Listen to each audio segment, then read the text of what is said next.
வணக்கம் and hello. Jagan novel audio book தமிழுக்கு உங்களின் அன்புடன் வரவேற்கிறேன். இன்றைய கதை சிதம்பர ரகசியம். ஒலிவடிவில் ஜகன். அத்தியாயம் 1. அடிமுடி அறியா ரகசியம் நான், அடியவர் பிடியினில் அதிசயம் நான். நெடுநாட்களுக்குப் பின், அதாவது மிகச்சரியாக 13 ஆண்டுகளுக்குப் பிறகு, ராஜேந்திரன் தன் சொந்த கிராமமான மகேந்திர மங்கலத்துக்கு புறப்பட்டுக் கொண்டிருந்தான். திருச்சி மாவட்டத்தில் காவிரி கரையோரமாக தொட்டியம் என்கிற ஊருக்கு முன்பாக இருக்கிறது மகேந்திர மங்கலம். ஒரு காலத்தில் மிக பசுமையான ஊர். தென்னை, நெல், கரும்பு, வாழை என்று பணப்பயிர் செழித்து குலுங்கும் பூமி. எல்லாம் காவிரி தாயின் கருணை.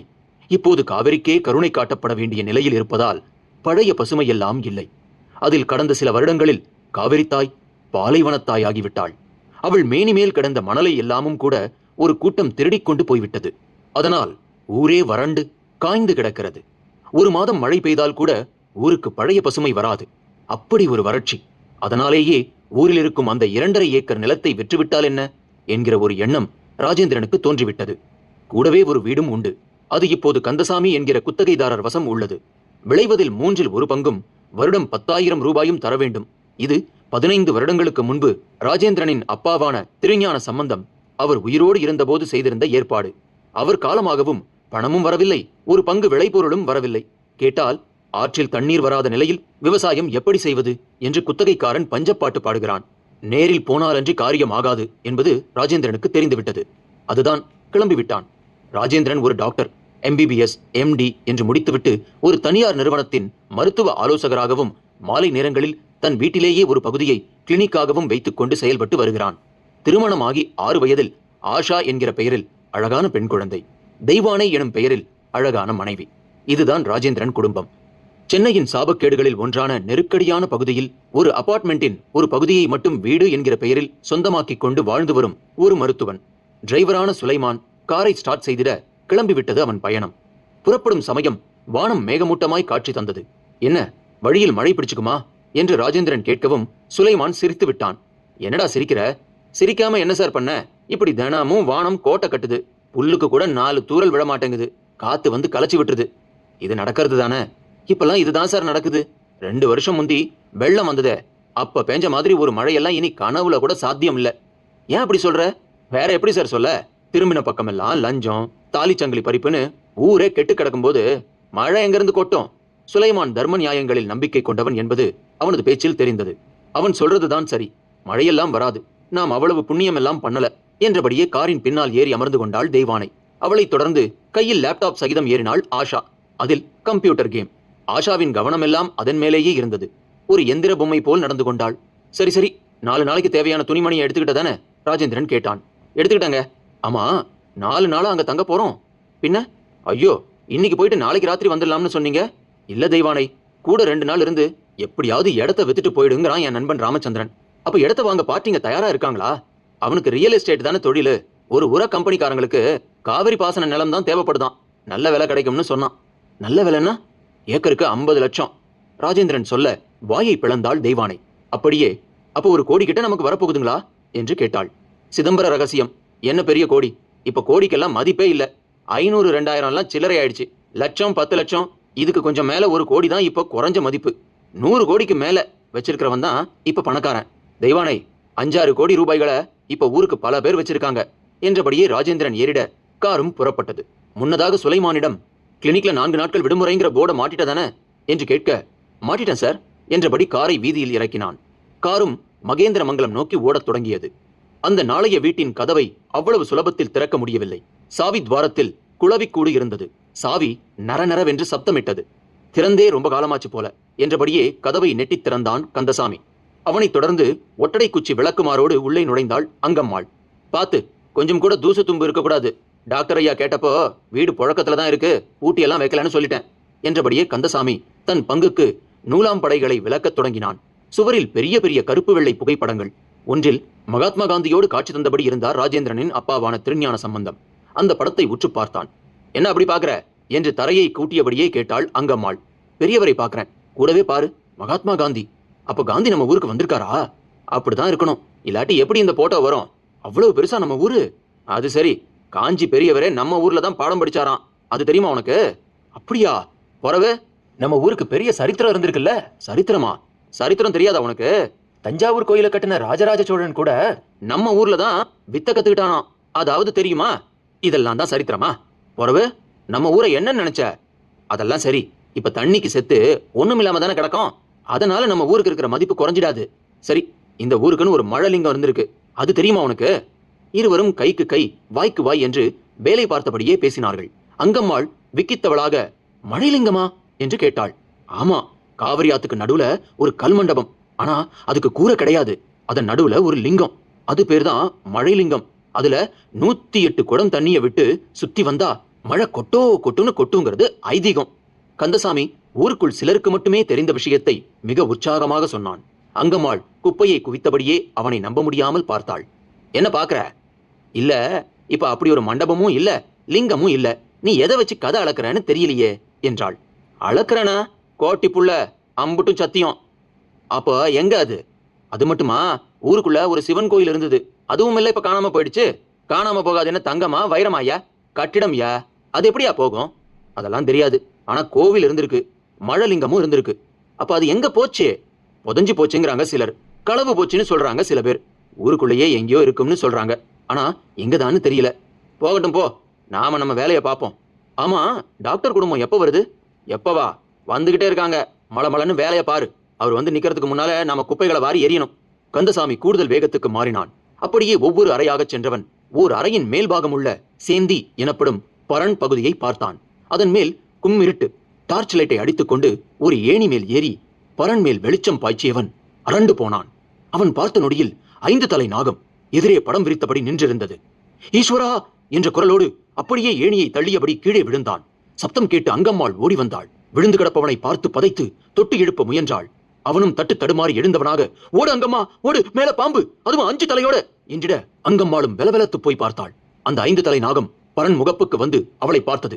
அங்கம்மாளின் விழிகள் இரண்டும் தெரித்து விட்டன. அப்போது வாசலில் கார் வந்து நிற்கும் சப்தம்.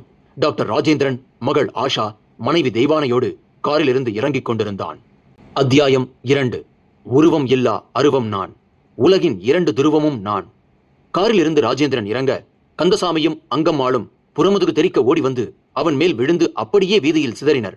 டேபை விட்டு விலகவே விலகாத ஆஷா கூட விதிர்ப்போடு பார்த்திட ராஜேந்திரன் கந்தசாமியை பார்த்து, என்னாச்சு கந்தசாமி, எதுக்கு இந்த ஓட்டம் என்றான். ஐயா ஐயா என்று கந்தசாமி மூச்செறிந்தான். நீ இருந்து சொல்லிட்டு வா, நான் போறேன் என்று பீத்துக் கொண்டாள் அங்கம்மாள். தெய்வானைக்கு தொடக்கமே ஏதோ ஒரு பெரிய வில்லங்கம் என்பது தெரிந்துவிட்டது. ஐயா, உள்ள உள்ள பாம்பியா? பாம்புக்கு அந்த பயம்? ஆள் இல்லாத வீடு, பாம்பு தேள் இருக்கதானே செய்யும். ஐயா, இது சாதாரண பாம்பு இல்ல, 5 தலை நாகம். 5 தலை நாகமா? ஆமாயா, நான் கதைகளை தான் படிச்சிருக்கேன், இப்ப கண்ணால பாத்துட்டேன். வளராத, ஏதாவது போட்டோ கிட்ட பாத்தியா? கேட்டபடியே சூட்கேஸை காரின் டிக்கியில் இருந்து இறக்கினான். அதை எடுத்துக்கொண்டு உள்ளே செல்ல வேண்டிய கந்தசாமியோ தயங்கி நின்றான். எடியா, வேடிக்கை பாக்குற? இல்லையா, உள்ள போக வேணாம், பயமா இருக்கியா? இது பாரு, இது 2017 பனைமரம் அளவு அனகொண்டா பாம்பு கூட உண்டு. ஆனா 5 தலை நாகம் எல்லாம் இதுவரை இந்த உலகம் பார்க்கவே பார்க்காத ஒண்ணு. ஆமா, இவ்வளவு நாள் வீட்டை நீ பார்த்துக்கவே இல்லையா? இன்னைக்குதான் திறந்தியா? அது வந்தியா? நீ தடுமாறுவதிலிருந்தே நல்லா தெரியுது என்றபடியே ராஜேந்திரன் தைரியமாக உள்ளே நுழைய தொடங்கினான். ஆனால் கந்தசாமி அந்த இடத்தை விட்டு நகராமல் நின்றான். அவன் முகத்தில் பயம் தாண்டவமாடிற்று. அது தெய்வானையை கூட சற்று சிந்திக்க வைத்தது. என்னங்க, கொஞ்சம் பார்த்து போங்க என்றாள். நம்ம வீடு தெய்வானை, இங்க எனக்கு என்ன பயம்? நான் துள்ளி விளையாடின வீடு என்றபடியே அதனுள் நுழைந்தான். டிரைவராக வந்த சுலைமானுக்கு வரும் வழியிலேயே வயிற்றுப்போக்கு ஏற்பட்டதில் செங்கல்பட்டோடு கழண்டு கொண்டான். அதன் பின் ராஜேந்திரனே காரை ஓட்டும்படி ஆகிவிட்டது. இப்போது அவன் இருந்தால் இந்த பதற்றமான சூழலில் மிகவும் உதவியாக இருந்திருக்கும். சுலைமானை நினைத்து வருத்தப்பட்டாள் தெய்வானை. அந்த வீட்டுக்குள்ள தரையெல்லாம் ஒரே குப்பை, அள்ளி கொட்டுவதற்குள் பரன்மேல் பார்க்க கூடாததை பார்க்கும்படி ஆகிவிட்டது.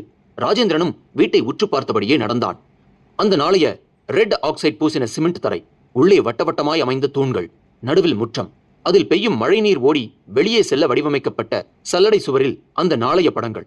அவனைத் தொடர்ந்து தெய்வானையும் உள்ளே வர வேறு வழியின்றி கந்தசாமியும் பின்தொடர்ந்தான். ராஜேந்திரன் மிகச்சரியாக பரனுக்கு கீழ் நின்ற நிலையில் திரும்பி பார்க்க கந்தசாமி தெரியவும், எங்கேயா பாம்ப பார்த்த என்று கேட்டான். உங்க தலைக்கு மேல பரன்ல. இதுலையா? ஆமா. டார்ச் லைட் இருக்கா? இருக்கியா என்று அதை தேடுவது போல் பார்க்க அது ஒரு மூலையில் கிடந்தது. போய் எடுத்து வந்து தந்தான். அதை கையில் வாங்கி ஆன் செய்தபடி ஏணியை வைத்து ஏறத் தொடங்கினான் ராஜேந்திரன். பாத்துங்க என்று படபடத்தாள் தெய்வானை. பயப்படாத தெய்வா, எவ்வளவு பாம்பை கையில பிடிச்சி தலையை சுத்தி வீசி எறிஞ்சிருப்போம் தெரியுமா என்றபடியே டார்ச் லைட்டை வெளிச்சம் பாய்ச்சி உள்பாகத்தை பார்த்தான். சிறியதாய் ஒரு மரப்பெட்டி கண்ணில் பட்டது. அதன் முகப்பில் 5 தலை நாகம் படம் விரித்து நிற்பது போல் செதுக்கப்பட்டிருந்தது. அதை உற்று பார்த்த நொடி பெரிதாய் ஏணி மேல் நின்றபடியே சிரித்து விட்டான் ராஜேந்திரன். சிரித்தபடியே திரும்பி கீழே பார்த்தவன், மரப்பெட்டியில 5 தலை பாம்பை செதுக்கி இருக்காங்கய்யா, அதை பார்த்து நீயும் பயந்த, என்னையும் பயமுறுத்திட்டிய என்றபடி இறங்கி டார்ச் லைட்டை அவன் கையில் தந்து, ஏறி பாரு என்றான் மிரட்டலாக. கந்தசாமிக்கு ஒன்றும் புரியவில்லை. சீறிக்கொண்டு பாய்ந்து வந்ததே அந்த காட்சியை ஒரு வினாடி மனதுக்குள் எண்ணி பார்த்தான். என்ன முழிக்கிற, ஏறி பாரு. ராஜேந்திரன் மறுபடி அதட்டவும் ஏறி பார்த்தான். பெட்டிதான். அந்த நொடியே புசுக்கென்று ஆகிவிட்டது கந்தசாமிக்கு. இதுவா நம்ம அந்த பாடுபடுத்தியது? அசடு வழிய திரும்பி பார்த்தான். ஆமாங்கய்யா, பெட்டிதான். அது அப்படியே கீழே இறக்கு, என்ன இருக்குன்னு பார்க்கறேன். அப்புறம் கிச்சனை சுத்தம் பண்ணிட்டியா? அங்க அடுப்பு பத்த வைக்க முடியுமா? பண்ணலாங்க, அம்மா சமையலே செய்யலாம். கேஸ் அடுப்பு, பாத்திரம்லாம் தயாரா இருக்கு. கொல்லையில் தொட்டியில் தண்ணியை தேக்கணும், போய் சமையல் சாமான் வாங்கிட்டு வரணும், அவ்வளவுதாங்க. போகட்டும். முசிறி ராமையர் ஹோட்டல் இருக்குதானே? இல்லைங்க, ஐயரும் நம்ம குடும்பத்தை போலவே பட்டணம் பக்கம் போயிட்டாருங்க. அட, ஐயர் கடை அரிசி உப்புமா பத்தி தெய்வானை கிட்ட சொல்லிக்கிட்டே இருப்பேன். அதனால என்னங்க, பெரிய பெரிய ஹோட்டல் எல்லாம் வந்துருச்சுங்க. சரி, சாப்பிட ஏதாவது வாங்கிட்டு வா, அப்படியே சமையல் ஐட்டங்களையும் வாங்கிட்டு வந்துடு என்று 2000 ரூபாய் நோட்டை நீட்டவும் கந்தசாமியும் வாங்கி கொண்டு புறப்பட்டான். போகும்போது ஆஷாவை ஒரு பார்வை பார்த்தான். அவள் பார்வை டேபிள் ஒரு கேம் மேல் இருந்தது. ஐயா, வந்ததுல இருந்து பாக்குறாங்க, பாப்பா இந்த டிவி பெட்டியும் கையுமாவே இருக்கு. இப்பெல்லாம் கையில பிடிச்சிக்கிட்டே டிவி பார்க்கலாமுங்களா?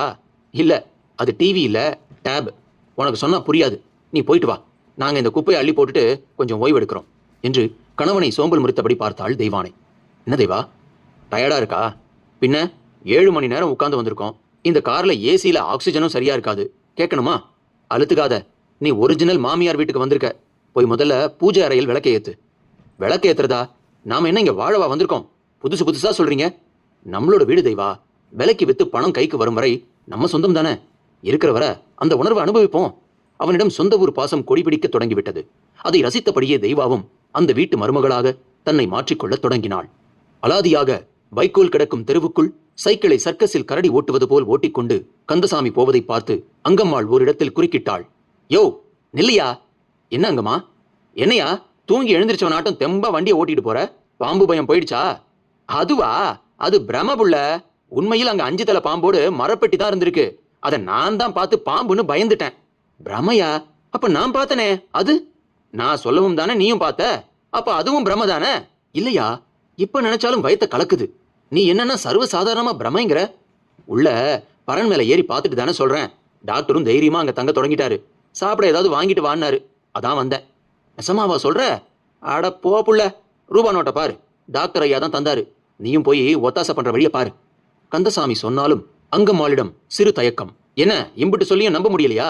இல்ல, பார்த்தது எப்படி பொய்யாச்சுன்னு தான் யோசிக்கிறேன். பொய் தான். 5 தலை பாம்பு நம்ம ஊர்ல இருந்திருந்தா ஒருத்தர் கண்ணுல கூடவா பட்டிருக்காது? அப்ப நான் போகட்டா? போ, போனாதான் பேசினபடி கூலி தருவேன், பாத்துக்க. யோ, என் வயித்துல அடிச்சிடாதையா, நான் போறேன். அங்கம்மாள் அப்போதே புறப்பட்டாள். பெட்ரூமில் அந்த நாளைய வார்ட்ரோப் ஷெல்ஃபில் துணிமணி சூட்கேஸை வைத்துவிட்டு சோப்பு துண்டுடன் கொல்லைப்புறம் சென்ற தெய்வானை ஆஷாவையும் அழைத்துக் கொண்டு போய் முகம் கழுவச் சொன்னாள். சென்னையில் பிளாஸ்டிக் டபிலும் பக்கெட்டிலும் தண்ணீரை பார்த்திருந்த ஆஷாவுக்கு கொல்லைப்புறமும் அங்குள்ள சிமெண்ட் தொட்டியும் ஆச்சரியம் அளித்தன. அப்படியே தோட்டத்தில் வாழை குலை போட்டு சரிந்திருந்தது. ஹை, பனானா என்று குழந்தை முதல் தடவையாக அதை பார்த்தாள். Yes, you want to eat? Definitely. Then wait for some days, because this banana is now not in the fruit stage. Yeah, it's creamy. Okay, you can wash your face. Where is mug mummy? Use your hands. அம்மாவும் பொண்ணும் பேசிக் கொண்டிருக்க தடித்த காற்று சில வினாடிகள் வீசிவிட்டு அடங்கிற்று. அந்த தோட்டத்தில் பன்னீர் மரம் ஒன்று பூக்களை உதிர்த்திருந்தது. மிக மாறுபட்ட வித்தியாசமான சூழல். கொல்லைக்கு பின்னாலே காட்டுப்பகுதி போல ஒரே வேலிக்காத்தான் மரங்கள். முகம் கழுவியபடியே அந்த பகுதியை பார்த்தாள்.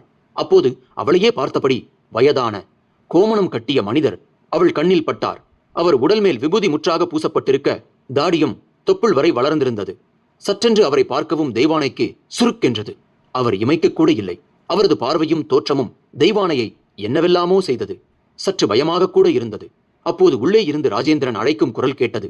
ஆஷா பாதி முகம் கழுவியிருக்கும் நிலையில் எல்லாம் போதும் போ என்பது போல் அவளையும் இழுத்துக்கொண்டு உள்பக்கம் சென்றாள். ராஜேந்திரன் தூய வெள்ளையில் கோடு போட்ட லுங்கியுடன் ஒரு தினசாக அவளை பார்த்தான். என்ன தேவா, முகம் கழுவியாச்சா? ஆமா, யாருங்க அவரு? ஒரு சித்தர் மாதிரி. சித்தரா? ஆமாங்க, வீடு கொல்லப்புறத்துல இப்பதான் பார்த்துட்டு வரேன். யாராவது பிச்சைக்காரனா இருக்கும். வீடு, இந்த பெட்டியை பாரு. இதுல இருக்கிறது 3/4 வீசம் ஏட்டு சுவடிங்க. அதுல ஒரு சுவடி நம்ம கோவிலை பத்தினது. தலைப்பை படி. அம்பலத்து மாயங்கள். அத்தியாயம் 3. ஜீவர்களுக்குள்ளே ஜீவன் நான், மூவர்களுக்குள்ளே முடிவும் நான். ராஜேந்திரன் எடுத்துக்காட்டிய அந்த ஏட்டுக்கட்டு மேல் தெரிந்த அம்பலத்து மாயங்கள் என்னும் எழுத்துக்கள் எளிதில் படிக்க முடிவதாக இருந்தன. அம்பலத்து மாயங்கள்னா என்னங்க என்று அந்த ஏட்டுக்கட்டை எடுத்து பார்த்தபடியே கேட்டாள் தெய்வானை. அம்பலம்னா கோவில், கோவில்ல நடக்கிற மாயங்கள்னு அர்த்தம்னு பண்ணிக்கலாம். கோவில்ல மாயங்களா? பயமா இருக்குங்க. பைத்தியம், மாயம்னாலே பயம்தானா? கோவில்னா சாமி இருக்கிற இடம், அமைதி கிடைக்கிற இடம். அங்க மாயம்னா? தெய்வா, உன் கேள்விக்கு பதில் சொல்லணும்னா நான் இதை படிக்கணும். அது ஒன்றும் லேசுப்பட்ட வேலை இல்லை, அதுக்கு பயிற்சி வேணும். சரி, இது எப்படி இங்க உங்க வீட்டுக்கு வந்துச்சு? நம்ம வீட்டிலன்னு சொல்ல மாட்டியா? சரி, நம்ம வீட்டில். அவர்கள் இருவரும் பேசியபடி இருக்க வேலைக்காரி அங்கம்மாள் வந்து நின்றாள். நீ ஓடிப்போன அந்த பொம்பளை தானே? ஐயா, பயத்துல அப்படி நடந்துகிட்டாங்க, தப்பா எடுத்துக்காதீங்க. இப்பதான் கந்தசாமிய பார்த்தேன். அது பாம்பு இல்ல, ஏதோ செதுக்குனதுன்னு சொன்னாரு, அதான். தலையை சொரிந்தாள் அவள். சரி, இப்ப எங்க வந்த? வேலை பார்க்கதாங்க. ஆமா, வேலைன்னா எல்லா வேலையும் செய்வியா? எல்லா வேலையும் தெரிஞ்சு செஞ்சாதாங்களே அது நல்ல பொம்பளை ஜென்மம். அங்கம்மாள் யதார்த்தமாய் சொன்ன பதில் தெய்வானையை ஒரு குத்து குத்தி விட்டது. அவளது பதிலை ராஜேந்திரனும் ரசித்தான். கேட்டியா தெய்வா, சிட்டி லேடிஸ் இப்படி சொல்லுவாங்களா? அதுலயும் ஐடி கம்பெனில வேலைக்கு போயிட்டு வரவங்க அலட்ரா அலட் இருக்கே. வேண்டாங்க, அப்புறம் அவங்களை எல்லாம் சேர்த்து ஒரு அசோசியேஷன் உருவாக்கி உங்க மேல கேஸ் போடவா? வாயை வச்சுக்கிட்டு சும்மா இருங்க. ஏமா, நீ நல்லா சமைப்பியா? என்னம்மா அப்படி கேட்டுட்டீங்க? உங்களுக்கு என்ன வேணும்? ஆனா ஒண்ணு, சைவம் தான் சமைப்பேன், அசைவம் பண்ண தெரியாது. ஏன் அப்படி? இந்த ஊரே கொஞ்சம் சைவம் தாமா, வேதம் படிச்ச ஊருங்கிறதால கவுச்சிக்கெல்லாம் இடம் இல்லம்பாங்க. ஆச்சரியமா இருக்கே, அப்ப இங்க எல்லாரும் சைவம் தானா? எல்லாரும்னு சொல்ல மாட்டேன், பாதிக்கு பாதின்னே வச்சுக்கோங்களேன். தெய்வா, உன் கேள்விகளை அப்புறமா வச்சுக்க, எனக்கு பசிக்க ஆரம்பிச்சிருச்சு. பக்காவா மெனு தயார் பண்ணு, அதுக்குள்ளால நான் கொஞ்சம் வெளியில போயிட்டு வந்துடுறேன். ராஜேந்திரன் சொல்லும் போதே ஒரு தூக்குவாளியில் காப்பியும் வயற்கூடையில் பஜ்ஜி, போண்டா, மளிகை சாமான் என்று வந்து சேர்ந்தான் கந்தசாமி. அடுத்த 10 நிமிடங்களில் அவ்வளவும் வயிற்று சமாதிக்குள் மறைந்து போயிற்று. கட்டி எடுத்து வரப்பட்ட காகிதமும் வாழை இலையும் சுருட்டி எறியப்பட்டு மூலையில் போய் விழுந்தன. அதன் பின் ராஜேந்திரன் கந்தசாமியோடு ஒதுங்கினான். அப்போதும் ராஜேந்திரனின் ஒரே மகளான ஆஷா டேபும் கையுமாகவே இருந்தாள். என்னங்க இது, பாப்பா ஓடி ஆடி விளையாடாதுங்களா என்று பட்டென்று கேட்டுவிட்டான் கந்தசாமி. ராஜேந்திரனிடம் தர்ம சங்கடம். அவ டேபிள் விளையாடிக்கிட்டு தான் இருக்கா. அது என்னங்க விளையாட்டு? விளையாட்டுனா உடம்புக்கு தானே, கண்ணுக்கு கேடா? இது என்னங்க? உன் விளையாட்டெல்லாம் இந்த மாதிரி கிராமங்கள்ல தான், சிட்டில இதான் விளையாட்டு. அங்க விளையாட முதல்ல இடம் எங்க இருக்குது? பேசிக்கொண்டே நடந்தான். அவனும் பின்தொடர்ந்தான். கந்தசாமி, நாம் அப்படியே நம்ம வயக்காட்டு பக்கம் போயிட்டு வருவோமா? தாராளமாங்க. நீ கடைசியா எப்ப அரிசியும் குத்தகை பணமும் கொடுத்தேன்னு ஞாபகம் இருக்கா? இப்ப எதுக்குங்க அந்த கேள்வி? அது சரி, ஓ, எனக்கு எவ்வளவு நஷ்டம்னு கொஞ்சம் யோசிச்சு பாரு, தெரியும் உனக்கு. என்னங்க நீங்க, உங்க நஷ்டம் எல்லாம் ஒரு நஷ்டமா? நாங்க சாப்பாட்டுக்கே இல்லாம சீரழிஞ்சுக்கிட்டு இருக்கோங்க. நான் இப்ப எந்த வேலை கிடைச்சாலும் பாக்குறேன், வெள்ளை அடிக்கிறது, தண்ணி லாரி ஓட்டுறதுன்னு எதுவும் பாக்கி இல்லைங்க. நான் கொஞ்சமா புலம்புனா நீ மலை அளவுக்கு புலம்புற. ஊரும் பார்க்க பழைய ஊராவே இல்ல. காவேரியில் எப்பவும் கணுக்காலுக்காவது தண்ணி போகும், இப்ப சுத்தமா இல்ல போல. அதாங்க பெரிய கொடுமை. ஆத்த பார்க்க பார்க்க சுடுகாட்டை பாக்குற மாதிரியே இருக்குது. பாழா போன அரசியல்வாதிங்க நம்மளையெல்லாம் நசுக்கி கொன்னு போட்டுட்டாங்க. மெல்ல பேசு. கர்நாடகாக்காரனை கேட்டா எனக்கே இல்ல, நான் என்ன வச்சுக்கிட்டா வஞ்சகம் பண்றதுன்னு சொல்றான். எல்லாத்துக்கும் மழை சரியா பெய்யலங்கிறது ஒரு சரியான காரணம் ஆயிடுச்சு. ஆமாங்க, போய்த்து விட்ட மழை வருவேனாங்குது, ஆனா வந்ததும் நீங்க என்ன கிழிச்சிங்க? உங்க பட்டணத்திலேயும் தானே இப்ப தண்ணி பஞ்சம். அதுவும் சரிதான், பூமியில தண்ணி இறங்க இடம் இருந்தா தானே கிணறு போர்ல எல்லாம் தண்ணி இருக்கும். அதான் மொத்த பட்டணத்தையும் தார் ரோடு, கான்கிரீட் தளம்னு போட்டு மூடிட்டு வரோமே. எவ்வளவு பெஞ்சாலும் பெரும்பகுதி தண்ணியும் கடலுக்கு போயிடுது.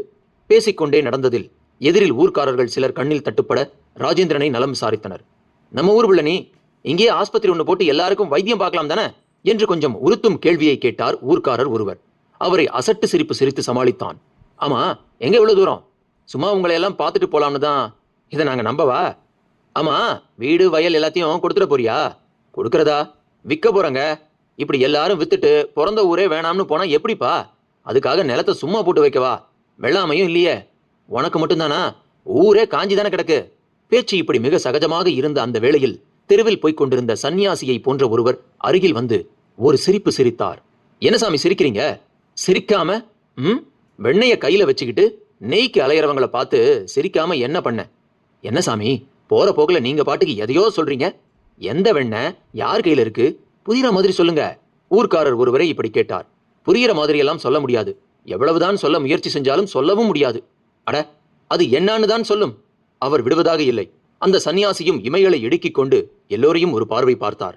பிறகு சொல்லட்டுமா என்று கேட்டார். அட சொல்லு சாமி, என்னமோ சிதம்பர ரகசியம் மாதிரி பீடியெல்லாம் போடுற. ஊர்க்காரர் அழுத்து கொண்டார். ராஜேந்திரனுக்கு அதற்கு மேல் அங்கு நிற்க பிடிக்கவில்லை.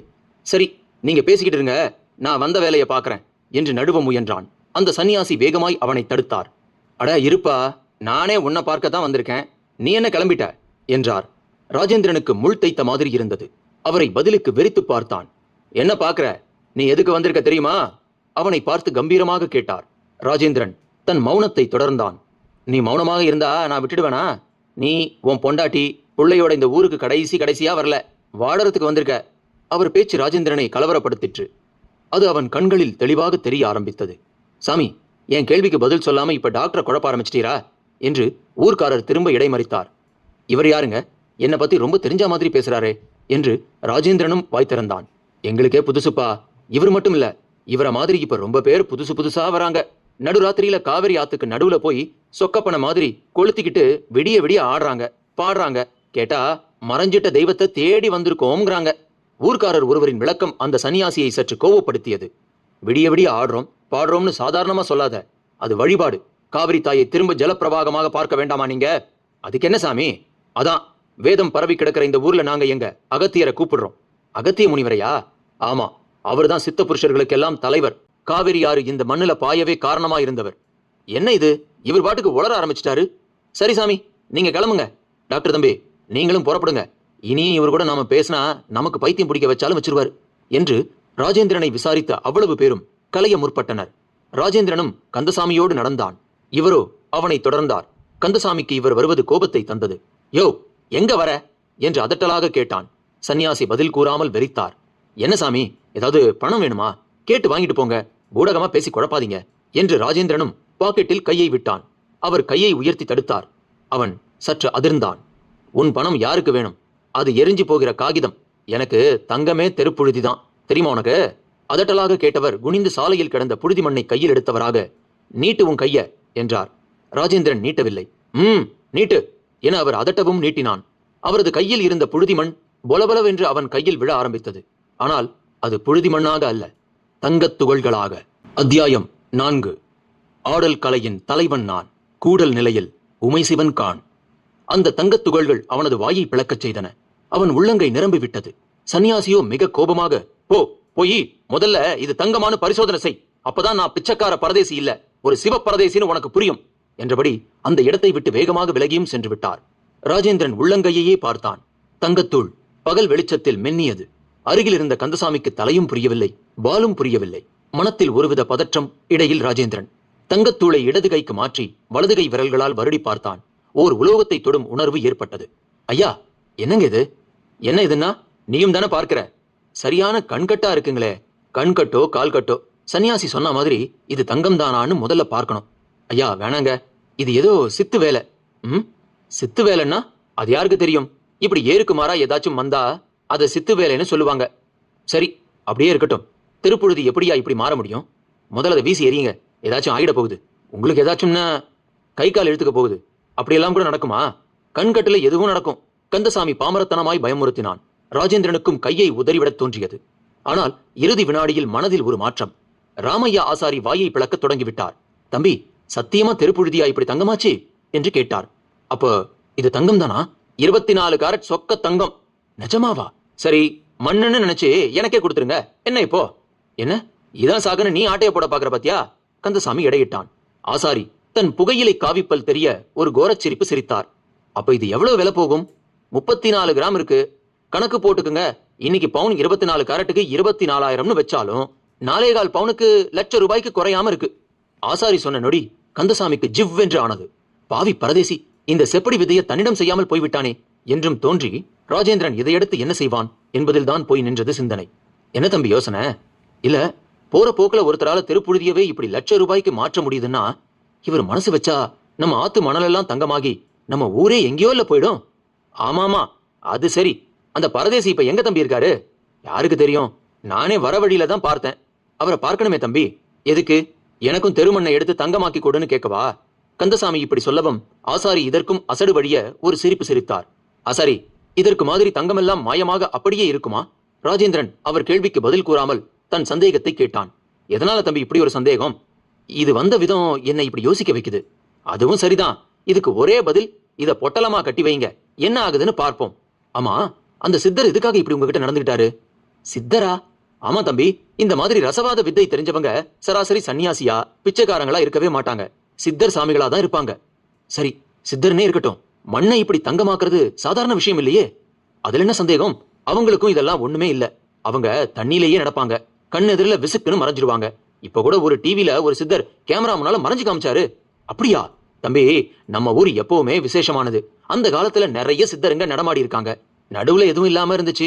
இப்ப திரும்ப வந்திருக்காங்கன்னா இங்க ஏதோ நடக்க போகுதுன்னு தான் தோணுது. ஆமா, அவங்க உங்ககிட்ட வேற எதுவும் சொன்னாங்களா? சொன்னாரே, டாக்டர் ஐயா இனி இந்த ஊர்ல தான் இருப்பாருன்னு.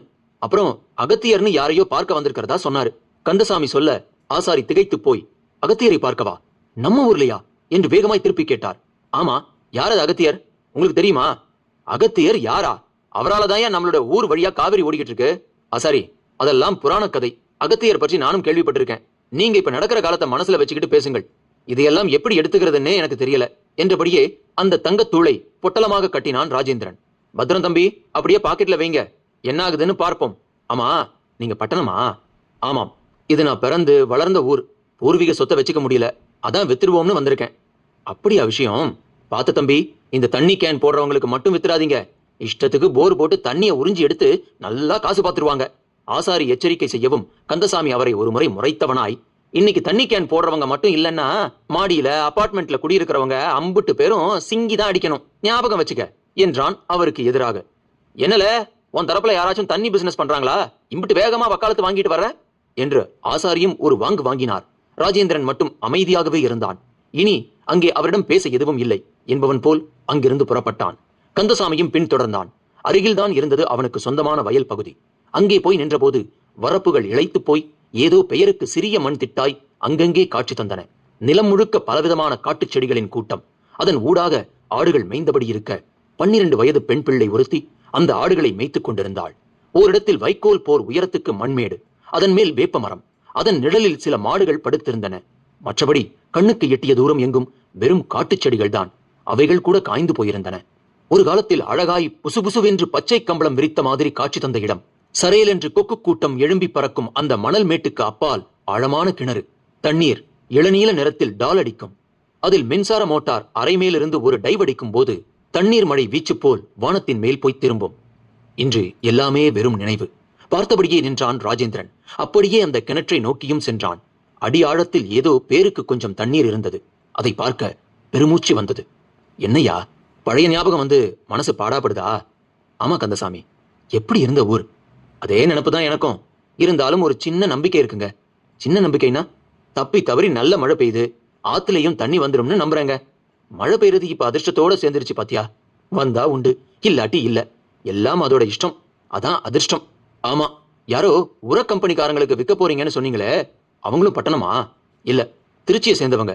அவங்க வந்து பேசின பிறகுதான் தெரியும். விலை படியணும்ல. அதுவும் சரிதான் என்றபடி அப்படியே திரும்பி நடக்கத் தொடங்கினர். வயல் பரப்பை விட்டு மண் சாலைக்கு வந்து அங்கிருந்து வீடு நோக்கி நடக்கத் தொடங்கிய போது தோளில் குரங்கோடு ஒருவர் கடந்து போனார். இடுப்பில் கோமணம் மட்டும் கட்டியிருந்தார். வித்தியாசமாய் மூக்கில் ஒரு வளவி போட்டிருந்தார். அந்த நாளில் பிள்ளை பிறந்து தங்காமல் போகும் குடும்பங்களில் பிள்ளை தங்க வேண்டும் என்றால் மூக்கில் வளவி போடுவார்கள். அந்த பிள்ளைக்கும் அதன் பின் உடல் நலக்கேடு வராது, அது தப்பித்துவிடும். இதுக்கு பின் இப்படி ஒரு விஷயம் உண்டு. இந்த கோவணாண்டியும் அப்படி ஒரு பிள்ளையாக இருக்க வேண்டும். குரங்கோடு என்ன கூட்டோ? ஐயா, இப்படி புதுசு புதுசா ஊருக்குள்ள நிறைய பேர் சுத்த ஆரம்பிச்சிட்டாங்க. யாருடா நீங்க? இந்த ஊர்ல உங்களுக்கு என்னடா வேலைன்னு கேட்டா முறைச்சு பாக்குறாங்க. ஒரு கொடுமை போல கேட்டவங்களுக்கும் காய்ச்சல் குளிர்னு வந்துடுது. அதான் நானும் இந்த குரங்கு சித்தனை பார்த்தோம், எதுவும் கேட்கல. குரங்கு சித்தனா? ஆமையா, இவருக்கு ஊர்ல இப்ப அப்படிதான் பேரு. கந்தசாமியின் பதில் ராஜேந்திரனை மேலும் யோசிக்க வைத்தது. வீட்டுக்குள் நுழையும் போதே கமகமவென்று சாம்பார் வாசம். தெய்வானையும் அங்கம்மாளும் சமைத்தபடி இருக்க அதிசயமாக டேபை ஒரு ஓரமாக வைத்துவிட்டு அமைதியாக அமர்ந்திருந்தாள் ஆஷா. அது கந்தசாமிக்கு பெரிய ஆச்சரியத்தை தந்தது. என்ன பாப்பா, அந்த டப்பாவை கீழே வச்சுட்ட என்று கேட்க வேறு செய்தான். ஆஷாவிடம் எந்த ரியாக்ஷனும் இல்லை. சப்தம் கேட்டு தெய்வானை வந்தாள். குடும்ப பாங்காக சேலை உடுத்தி வித்தியாசமாக காட்சி தந்தாள். என்னங்க, இடத்தை பார்த்துட்டு வந்துட்டீங்களா? அதங்க பத்திரமா இருக்கா என்று ஜோக் அடிப்பது போல் பேசினாள். ராஜேந்திரன் அதற்கு பதில் சொல்லாமல் பாக்கெட்டில் கையை விட்டு அந்த தங்கமண் பொட்டலத்தை வெளியே எடுத்தான். என்னங்க இது? பிரிச்சு பாரு. என்ன, ஏதாவது பிரசாதமா? ஆமா, பாரு தெரியும். அவளும் பிரித்தாள். உள்ளே புழுதி மண். அதை பார்த்தவள், என்னங்க இது மண் மாதிரி இருக்கே என்று கேட்க ராஜேந்திரனும் கந்தசாமியும் ஒரு சேர திகைத்து போய் அதை வாங்கி பார்த்தனர். மண்ணேதான். ஐயா, என்னங்க கொடுமை. கந்தசாமி, நீ சொன்ன மாதிரி இது பெரிய மாயமால இருக்கு. முதல்ல தூக்கி எறியுங்க கழுத. இத கையில இருந்து கைகால் இழுத்துக்கிட்ட போகுது. கந்தசாமி பதற ராஜேந்திரனும் அதை அப்படியே மடித்து தூக்கி போட்டான். அம்மா, என்னங்க இதெல்லாம்? நீங்க என்ன பேசுறீங்க என்று தெய்வானையும் புரியாமல் கேட்க அவளிடம் தெருவில் நடந்ததை சொல்லத் தொடங்கினான். ஆசாரி வீடு. தன் வசமுள்ள பொட்டலத்தை பிரித்து அந்த தங்கத் துகள்களை பார்த்தபடி இருந்தார். அவரது கண்களில் ஆசை ஒளி. அருகில் வந்த மகன் திருவேங்கடம், என்னையா இது தூளா இருக்கு, இப்ப இப்படியும் சொர்ணம் வர ஆரம்பிச்சிருச்சா என்று கேட்டவனிடம் பதில் பேசாமல், ஏய், நாம் குபேரநாகர் காலம் வந்துருச்சுடா, இது ரசவாத தங்கம், இப்பதான் சாமர்த்தியமா ஒருத்தங்கிட்ட இருந்து அடிச்சேன், இதை கொடுத்தவன் ஒரு சித்தன், அநேகமா அவன் ரசவாதியாத்தான் இருக்கணும், நம்ம ஊருக்குள்ள தான் இருக்கான் என்று கூறவும் மகன் முகத்தில் பேராச்சரியம். அத்தியாயம் 5. ஆலமர் நிழலில் தத்துவம் நான், ஆனந்த தாண்டவ மகத்துவமும் நான். திருவேங்கடம் திகைப்பாக அப்பா ராமையா ஆசாரியை விழிகள் விரிய பார்த்தான். பிறகு, ஐயா, இதெல்லாம் நெசந்தானா, இல்ல யாராச்சும் 2ஆம் நம்பர் வேலை விடுறாங்களா என்று கேட்டான். 2ஆம் எண் என்று குறிப்பிட்டாலே தொழில் முறையில் அது நேர்மைக்கும் நாணயத்துக்கும் சம்பந்தம் இல்லாத ஒரு ஏமாற்று வேலை என்பதுதான் பொருள். அநேகமாக தங்கம் வாங்கி விற்கிறவர்களுக்கு இந்த வார்த்தையும் அத்துபடி. எனவே மகன் கேட்ட கேள்வி ராமையாவுக்கு புதிதல்ல. இல்ல, இது ரசவாத தங்கம் தான், பால்ல கூட போட்டு பார்த்தேன், பால் திரிஞ்சி பச்சையா போச்சு. பச்சையானா பச்சை நிறத்தை சொன்னேன், அப்படிலாம் கூட ஆகுமா என்ன? ரசவாதம்னா ஆகும். நம்ம பரம்பரையிலேயே ரசவாதம் தெரிஞ்ச பாட்டன்மார்கள் இருந்திருக்காங்க. ஆனா என்ன காரணமோ அவங்களுக்கு தெரிஞ்சதை வாரிசுகளுக்கு சொல்லி தராமலே போயிட்டாங்க. எதனால அப்படி தெரியல. ஒரு கொடுமை என்னன்னா, அவங்களும் சித்தர் சாமியாகி நம்ம குடும்ப தொடர்பே இல்லாம ஒதுங்கிட்டாங்க. கோட்டிங்க அவங்களும் வாழாம நம்மளையும் வாழ விடாமல பண்ணிட்டாங்க. விடு, இப்ப நமக்கு ஒரு சந்தர்ப்பம் கிடைச்சிருக்கு. எப்பாடுபட்டாவது ரசவாத சாமியார நம்ம தேடி பிடிச்சி அவர் காலில் விழுந்து அந்த வித்தைய கத்துக்கணும். நம்ம பாட்டன்மாரே சொல்லி தரல, இவங்க யாரோ சொல்லி தருவாங்களா? முயற்சி தானே திருவேங்கடம். காசா பணமா, போனா மசுறு வந்தா மலன்னு இந்த வேலையை பார்ப்போம். எல்லாத்துக்கும் மெஷின் வந்து நம்மளோட தொழில இப்ப அழிவுல இருக்கு. நம்ம பிள்ளைங்களும் இதை நம்பி பொழைக்க முடியாதுன்னு வேற வேலைக்கு போக தான் ஆசைப்படுறாங்க. இந்த நிலையில நமக்கு ஒரு வாய்ப்பு கிடைச்சிருக்கிறதா நினைப்போமே. ஆமா, எனக்கும் தெரிஞ்சு உமி அளவு தங்கத்தை கூட நீங்க களவாண்டதில்ல. நம்ம சுற்று வட்டாரத்துல உங்களுக்கு சத்திய வந்தனே பேரு. நீங்க போய் எப்படி இந்த தங்கத்தை களவாண்டீங்க? வாஸ்தவம் தான், இது ஒண்ணும் அந்த டாக்டர் சம்பாரிச்சு சொத்து இல்ல, வர வழியில புழுதி மண்ணால கிடைச்சிச்சு. எனக்கோ இதோட பின்னால ஒரு ஆராய்ச்சி இருக்கு, அதான் இதை எடுத்தேன். அப்ப கூட களவாண்டன்னு சொல்லாம எடுத்திருக்கீங்களே. இத களவுங்காத நம்ம ஊர்ல ஒரு மாயாஜாலம் நடக்க ஆரம்பிச்சிடுச்சு. அதோட ஒரு அத்தியாயம் தான் இது. டிவி, கம்ப்யூட்டர், செல்போன்னு பொழந்து கட்டியிருக்கோம். இந்த காலத்துல மாயாஜாலம்னா எப்படிங்கய்யா? இலை, இப்ப இருக்கிறத விட மேலான வசதிகளோட ஒரு காலம் இதுக்கு முன்னால இருந்திருக்குடா. உட்கார்ந்த இடத்துல இருந்து நடக்கிறதை எல்லாம் மனசாலேயே பார்த்து சொன்ன ஒரு பாத்திரம் தான் சஞ்சயன். மகாபாரதத்துல கண்ணு தெரியாத திருதராஷ்டிர மகாராஜா பக்கத்துல இருந்தவன் இவன். யுத்த காலத்துல நடக்கிற சண்டைய அப்படியே அந்த ராஜா கிட்ட சொன்னவன். இப்ப அதுக்கெல்லாம் உனக்கு ஒரு செல்போன் தேவை, ஆனா இப்படி ஒரு கருவி கூட இல்லாம சொன்னவன். அதே மாதிரி ரெக்கை இல்லாம பறந்தவன் ஹனுமன். பூ விமானத்துல சீதையை தூக்கிக்கிட்டு போனவன் ராவணன். ஒரு தர்ப புள்ளையே பானமா போட்டவன் ராமன். நான் ஒண்ணு கேட்டா நீங்க ஒண்ணு சொல்றீங்களே, இதெல்லாம் கதை இல்ல. கதை தான், நடந்த கதை. நம்ப முடியலையே. இத பாரு, நம்புற விஷயம் மாதிரியே நம்ப முடியாத விஷயங்களும் இருக்கிறது தான் நாடு. நீங்க என்ன சொல்ல வரீங்கன்னே புரியல. திருவேங்கடம், இப்ப என்ன எதுவும் கேட்காத, நான் சொல்றத மட்டும் கேளு. வீட்டுக்குள்ள தெரியுற இந்த சித்தர் சாமிங்க எல்லாம் ராத்திரியில எங்க தங்குறாங்கன்னு கண்டுபிடி. மிச்சத்தை அப்புறம் சொல்றேன். ராத்திரியில காவிரி ஆத்துக்கு நடுவுல ஒன்னா கூடி சம்போ மகாதேவான்னு ஒரே ஆட்டம் பாட்டமால இருக்காங்க. அப்ப சரி, இன்னைக்கே பாத்திர வேண்டியதுதான். நீ போய் நல்ல செவ்வாழை தார் ஒண்ணு வாங்கிட்டு வா. அப்படியே 1 லிட்டர் தேனு, கொஞ்சம் ராகி மாவு, 5-6 கிலோ மூங்கில் அரிசி, இதுல கிடைச்சது எல்லாம் வாங்கிட்டு வா. இதெல்லாம் அவங்களுக்கா?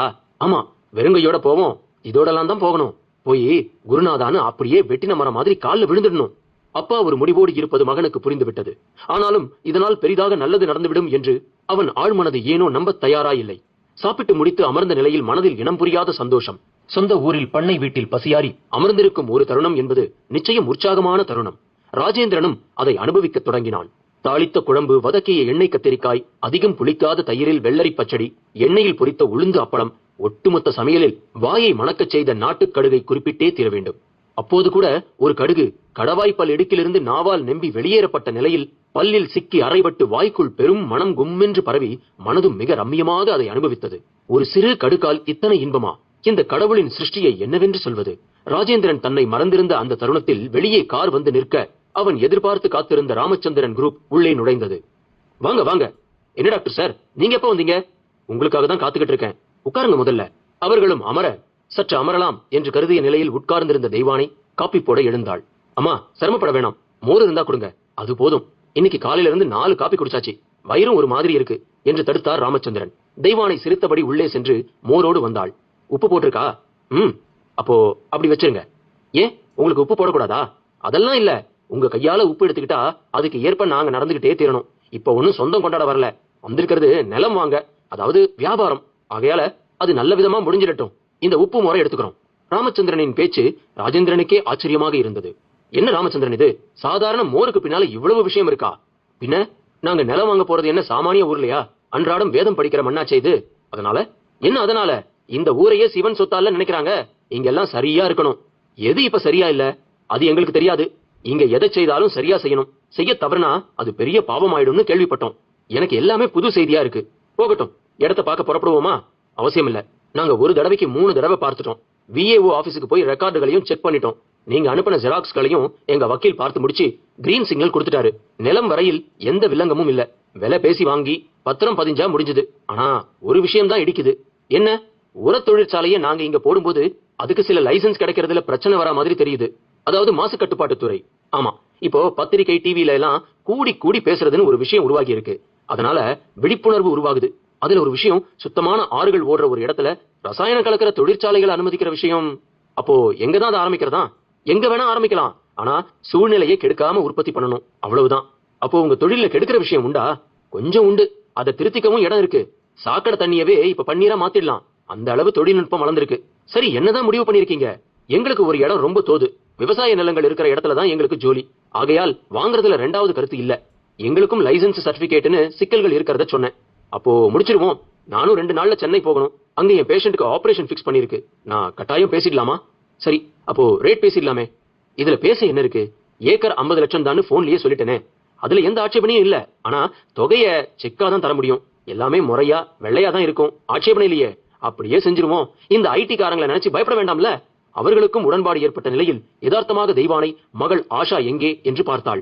அவள் இருந்த இடத்தில் ஹோம்வொர்க் செய்த நோட் மட்டும் காணப்பட்டது. அதனால் ஆஷா ஆஷா என்றபடியே தேடத் தொடங்கினாள்.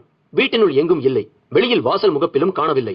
பின்பக்கம் போய் பார்த்தபோது வேலிப்படல் திறந்து கிடந்தது. ஒருவேளை அதன் வழியாக வெளியே எங்காவது போய்விட்டாளோ என்று வேலிப்படலை அவளும் கடந்தாள். ஒற்றையடி பாதை ஒன்று போனது. அதில் ஆஷாவின் காலடி தடயங்கள் தெரியவும் தெய்வானையிடம் சற்று பதற்றம். ஆஷா ஆஷா, ஏ ஆஷா என்று குரல் கொடுத்தபடியே நடந்தவள் ஒரு மர நிழலில் சித்தர் மடி மேல் அவள் அமர்ந்திருக்க கண்டாள். முன்பு பார்த்த அதே விபூதி சித்தர். குழந்தை அவரது மார்பில் கிடந்த ருத்ராட்ச மாலையை வருடியபடி இருந்தாள். தெய்வானை வரவும் அம்மா என்றாள். சித்தரும் பளிச்சென்று சிரித்தார். நீ நீ இங்க எதுக்கடி வந்த என்று அவரை நெருங்கி நின்றாள். வாம்மா, பதற்றப்படாதே, அவ இப்ப குணமாகிட்டு இருக்கா, அதை கெடுத்துடாதே என்றவரை அதிர்வோடு பார்த்தாள் தெய்வானை. என்ன பாக்குற?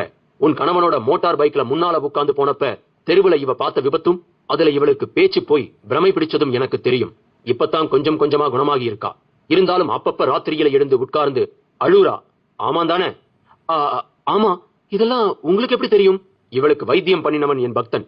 எதுவா இருந்தாலும் என் படம் முன்னால சொல்லி உருகுவான். அந்த வகையில் தெரியும்னு வச்சுக்கோயேன்.